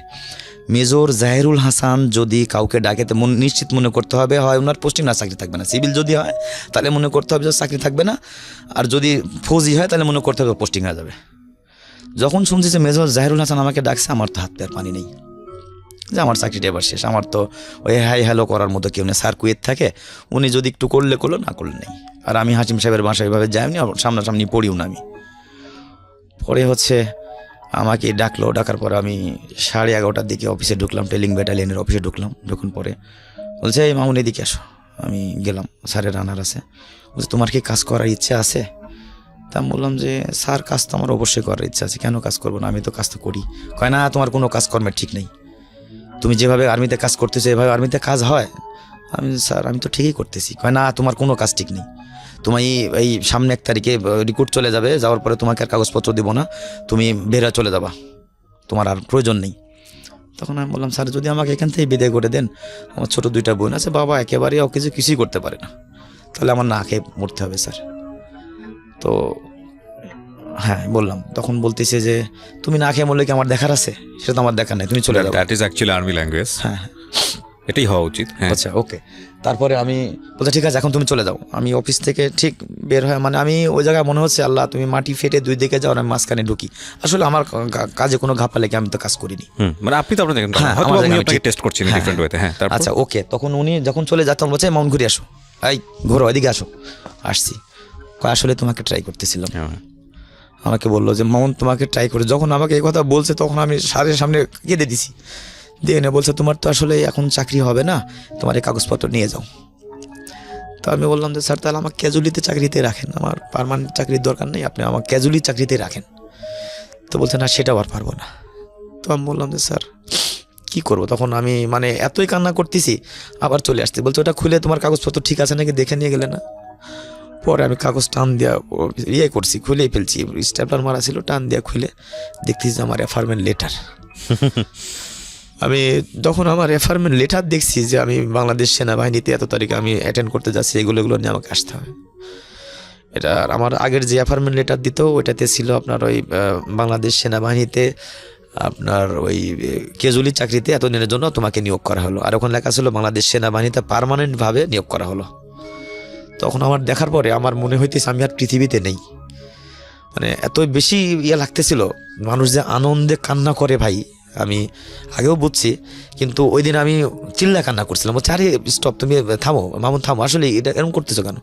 আমি স্যার আসলে এই আনন্দটা আমার জীবনে actually he wants to see, উনি হয়তো আপনাকে থামাচ্ছিল, বাট ভিতরে ভিতরে আমরা যত কিছুই হই না কেন, আমরা ভিতরে ভিতরে কিন্তু খুব নরম একজন মানুষ, আমাদের সবার ভিতরেই নরম মানুষটা বসবাস করে, সে আর্মি পার্সনই হোক, পুলিশই হোক, আর বিজিবি হোক, আর আমরা সাধারণ মানুষই হই বা হর্তাকর্তাই হই, আইনবিধি হই না কেন, আমাদের প্রত্যেকের ভিতরে কিন্তু একটা কোমল মানুষ থাকে, একটা অবুঝ মানুষ থাকে, এবং উনি সামহাও দেখতে চাচ্ছিল যে আপনার রিয়াকশনটা কী হয়, বিকজ আপনার এইরকম একটা যাত্রা মানে তো you are getting a ticket to live very good না, মানে খুব ভালো কোথায় ছিলেন সেখান থেকে কোথায় যাচ্ছেন, এটা হয়তো কারোর জন্য কিছুই না এরকম একটা চাকরি, কিন্তু ওর ফ্যামিলির জন্য এটা কত বড় আশীর্বাদ, একটু চিন্তা করে দেখেন। আচ্ছা, একটা প্রশ্ন অনেকেরই আসতে পারে যে আর্মিতে চাকরি হওয়ার বিষয়টা তো আসলে এরকম না, এটা যে আপনার হয়তো অনেকেই আপনার বিষয়টা ব্যাকগ্রাউন্ডটা জানতো, যে কারণেই আপনার উপর একটা সিম্প্যাথি ছিল, কিন্তু মেডিকেল তো মাস্ট। আচ্ছা, মেডিকেলটা যখন আমরা আর্মির ভিতরে সিভিল চাকরি করতাম তখন আমাদের 100% মেডিকেল করে, আমার কোনো প্রবলেম আছে কিনা। ও, সিভিল অবস্থায় আপনার মেডিকেল হয়েছিল? প্রতি 15 দিন পর পর মেডিকেল করতো, যার কারণে মেডিকেলে ফিট ছিলাম। ওকে, দ্যাটস ওয়াই ওনারা ওইভাবে কনসিডার করেছেন। ওইভাবে জানাই তো আমরা এখানে জব করতেছি। তো আপনার জবটা কিসে হলো 2000 সালে? ওটা কিসে জয়েন করলেন? তখন আমি বাংলাদেশ সেনাবাহিনীতে আমাকে যোগদান করার জন্য এফআরএম লেটার। এটা কি সোলজার হিসেবে জয়েন করলেন? সোলজার হিসেবে জয়েন করলেন। আচ্ছা, তখন আমি ওই এফআরএম লেটার পাওয়ার পরে মানে আনন্দে আত্মহারা হয়ে গেছি। ইভেন তখন আমার কাছে টাকাও নেই। তখন অ্যাডজুটেন্ট সাহেব যে ছিল স্যারের বাড়ি টাঙ্গাইলে, তো উনি ক্যাপ্টেন ছিল, ক্যাপ্টেন আসাদ সাহেব, উনি আমাকে খুবই ভালোবাসতো। তো উনি আমাকে ডাক দিল যখন সিও সাহেবের রুম থেকে বের হয়েছি, অ্যাডজুটেন্ট উনি একজন ক্যাপ্টেন, উনি আমাকে ডেকে বলছে মামুন এদিকে আসুন। আমি স্যারের সামনে গেছি। স্যার বলেন, বলতে আসলে তোর জীবনটা সার্থক। স্যার হ্যাঁ আসলে স্যার, আমরা সবাই তোর জন্য রিকোয়েস্ট করছি। স্যারও বলছে তো করে খা, সমস্যা নেই, তোর লাইফটাকে তুই আসলেই চেঞ্জ করতে পারবি এটা দিয়েই, বাট সততার মধ্যে দিয়ে থাকবি। স্যার কোনোদিনও আমি আপনাদের কথা অমান্য করব না। বলছে তুই এখন বাসায় বাইরে গিয়ে মিষ্টি কিনবি। তখন আমাদের ওখানে একটা বাজার ছিল, 35 টাকা কেজি মিষ্টি পাওয়া যেত। তা বললাম স্যার আমার কাছে মনে হয় 10 টাকা না 20 টাকা আছে, 2000 সালে কথা বলতেছি। উনি পকেট থেকে আমাকে 5 টাকা বের করে দিল, বলছে 10 কেজি মিষ্টি নিয়ে যাবি। 500 টাকা বের করে? হ্যাঁ 500 টাকা বের করে দিল। তো আমি তারা কিন্তু টেলিং ব্যাটালিয়নের যে সিও ছিল, সিও সব আমাকে বলতেছে যে মামুন তুমি পুরো টেলিং ব্যাটালিয়নে কিন্তু মিষ্টি খাওয়াবা। আমি স্যার আমি খাওয়াবো, আমি টেলিং ব্যাটালিয়নে পুরো আমি মিষ্টি খাওয়াবো। তো বলছে না না তার আর দরকার নেই, খবরদার এগুলো করবো না, এমনি আমরা কি মিষ্টি খাই না, জাস্ট আমার সঙ্গে একটু মুইয়া নিল। সবাই খুশি, অবশ্য আমার চাকরি হওয়াতে সবাই হ্যাপি, সবাই এত আনন্দ প্রকাশ করছে মানে বললে না, রিক্রুট থেকে শুরু করে একেবারে মানে সেন্টার কমান্ডার পর সবাই।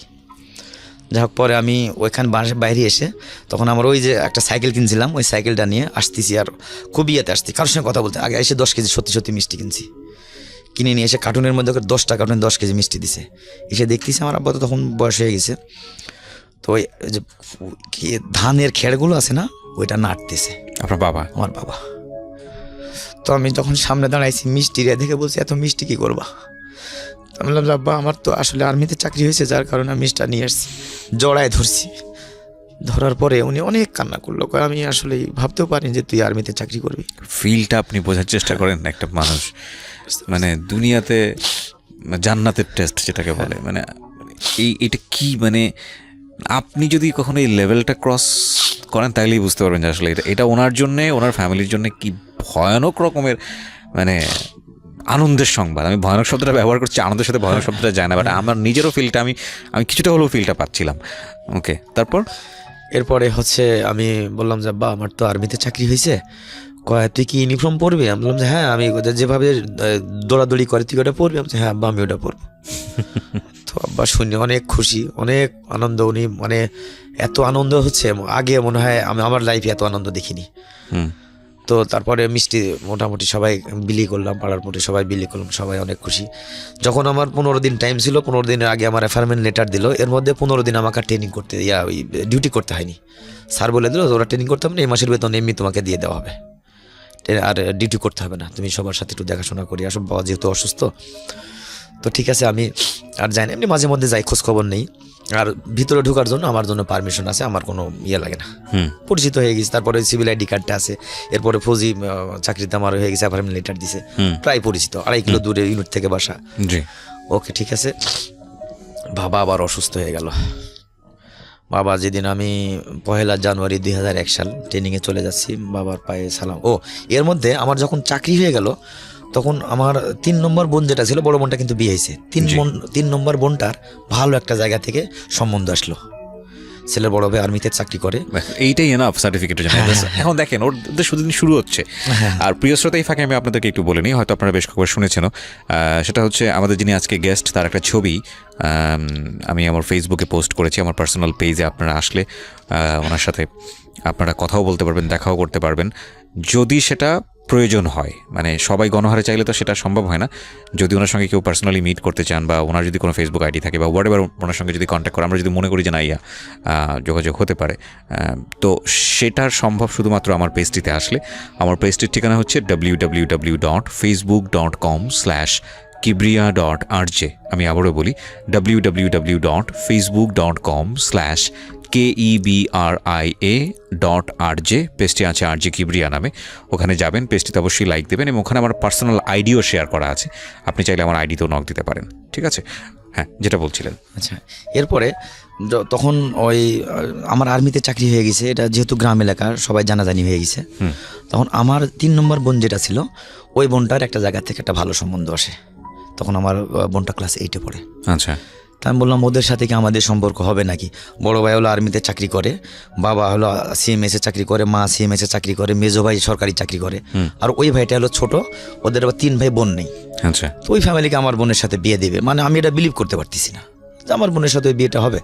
তাই আমরা আসলে সব দেখে পছন্দ, আমার যে তাওয়াই সাহেব ছিল, উনি মারা গেছে অবশ্য, তো উনি বললো যে বাবা আমাদের কোনো কিছুরই দরকার নেই, তো জাস্ট ওই মেয়েটা আমাদের দিলেই হবে।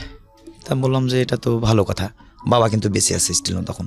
তো আব্বুর সাথে কথা বলবো, ঠিক আছে।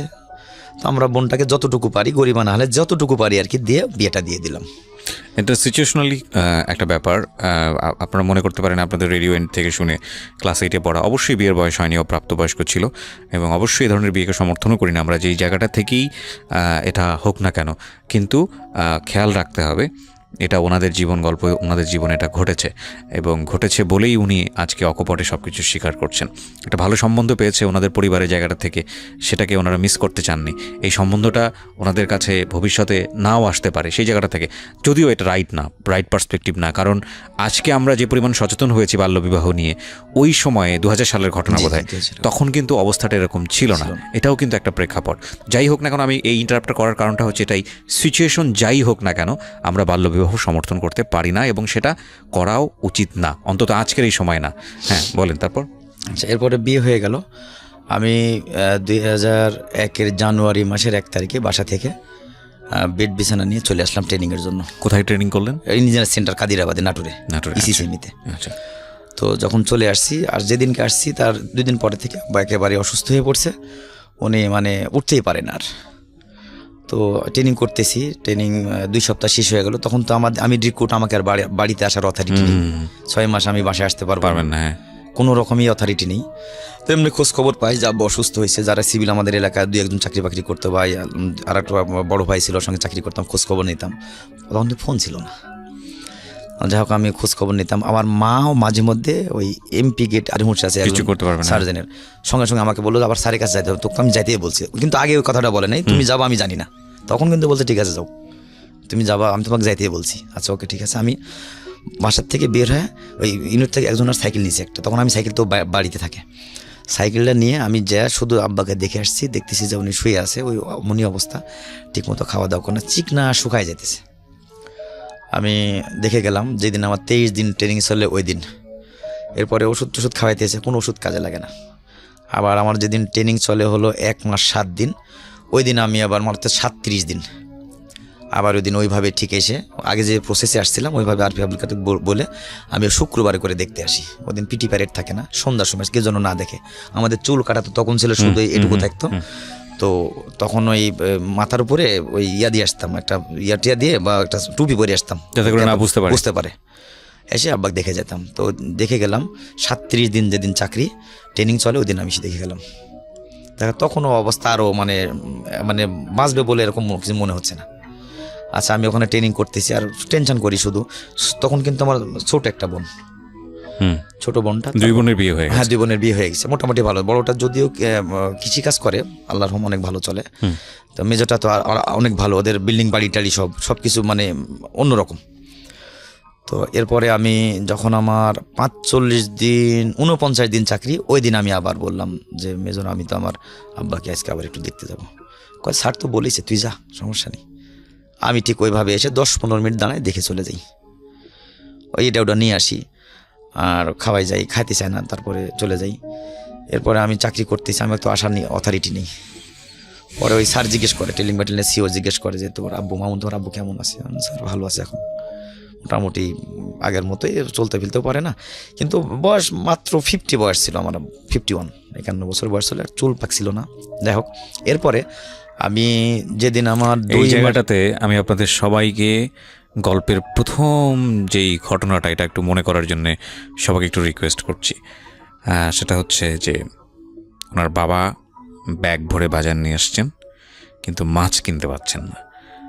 এবং মাছ কিনতে পারছে না, কারণটা হলো ওনার পকেটের টাকা নাই। সেটা উনি তার বাচ্চা মানে মামুন তখন অনেক ছোট, ক্লাস 4-এ পড়ে, সে সময় বলতে পারছেন না, যিনি আজকে এই গল্পটা বলছেন এখানে মামুন বলতে পারছেন না। কিন্তু সেকেন্ড টাইম ওনার বাবা এসে ওনাকে অ্যাপোলজি করেছে যে বাবা, আমার পকেটে 2 টাকা, এবং এই 2 টাকার 25 পয়সা দিয়ে তুমি বাদাম কেনো, আর বাকি টাকা রিটার্ন নিয়ে যেতে হবে, কুপি বাতির জন্য তেল কিনতে হবে, কেরোসিনের তেল। এই বাবা হচ্ছে প্যারালাইজড হয়ে মৃত্যুশয্যায়। এবং আপনারা একটু পরে যে ঘটনাটা শুনবেন সেটা তো আঁচ করতে পারছেন, বাট আমি চাই যে আপনারা ওই সিচুয়েশনটা একটু মনে রাখার চেষ্টা করেন, যে এই কৃষক বাবা এই ফ্যামিলিটাকে দাঁড় করানোর জন্য জীবনে কতটা সংগ্রাম করেছেন। এবং এরকম প্রত্যেকটা সংগ্রামী পুরুষ আজকের এই বাংলাদেশটা গড়ে তুলেছে, কারণ আমাদের সব আদি পুরুষরাই হলো এই কৃষক, যাদের হাড় ভাঙা পরিশ্রম, হাড় ভাঙা খাটুনি, জীবন বিসর্জন, এবং এগুলোর সব কিছুর বিনিময়ে আজকে তিল করে গড়া আজকের এই বাংলাদেশ।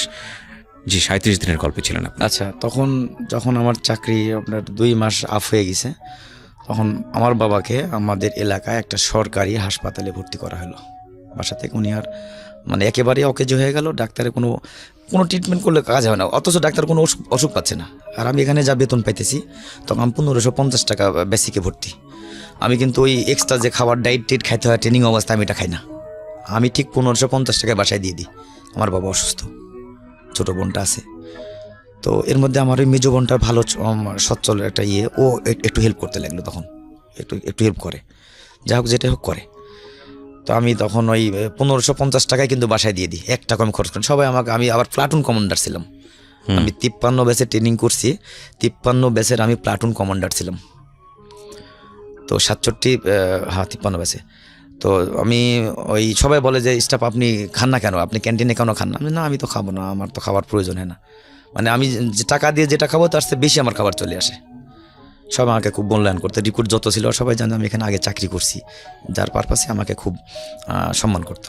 আমার প্রয়োজন হতো না, আমি যেটা কিনে খাবো তার চেয়ে দ্বিগুণ আমি পাইতেছি এমনি আমাকে দিয়ে, কারণ আমাকে ছাড়া কেউ খাবে না কিছু। তো আমি তখন যখন 2 মাস 27 দিন চাকরি, আমার বাবা তখন ভর্তি হলো আমাদের ওখানে একটা সরকারি হাসপাতালে। তো এরপরে আমি ওই বাবাকে যখন আপনার ওই হাসপাতালে ভর্তি করলো, সিভিল হাসপাতালে ভর্তি করার পর আমি আবার ওই বৃহস্পতিবারের দিন দেখতে গেলাম। বললাম আমার কেমন যেন লাগতেছে, আমি আব্বাকে দেখতে যাবই।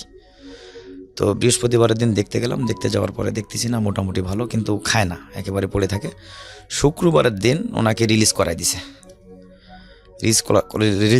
উনি বাসাতে চলে আসছে, বলছে কোনো অসুখ নেই, তো ভালো মানুষ, অযথা হাসপাতালের বেডে ওনাকে রেখে লাভ কি, বাসায় নিয়ে যান। তো বাসায় এসে উনি খানা দানা মোটামুটি খায়, নামাজ কালাম পড়তেছে। 89 দিন আমার চাকরি, ওই দিন শনিবার। তো আমার খুবই খারাপ লাগতেছে, আমি সকালে উঠে মেসে সবার আগে উঠছি, কেমন জানি সবার আগে উঠে আমার ভালো লাগতেছে না।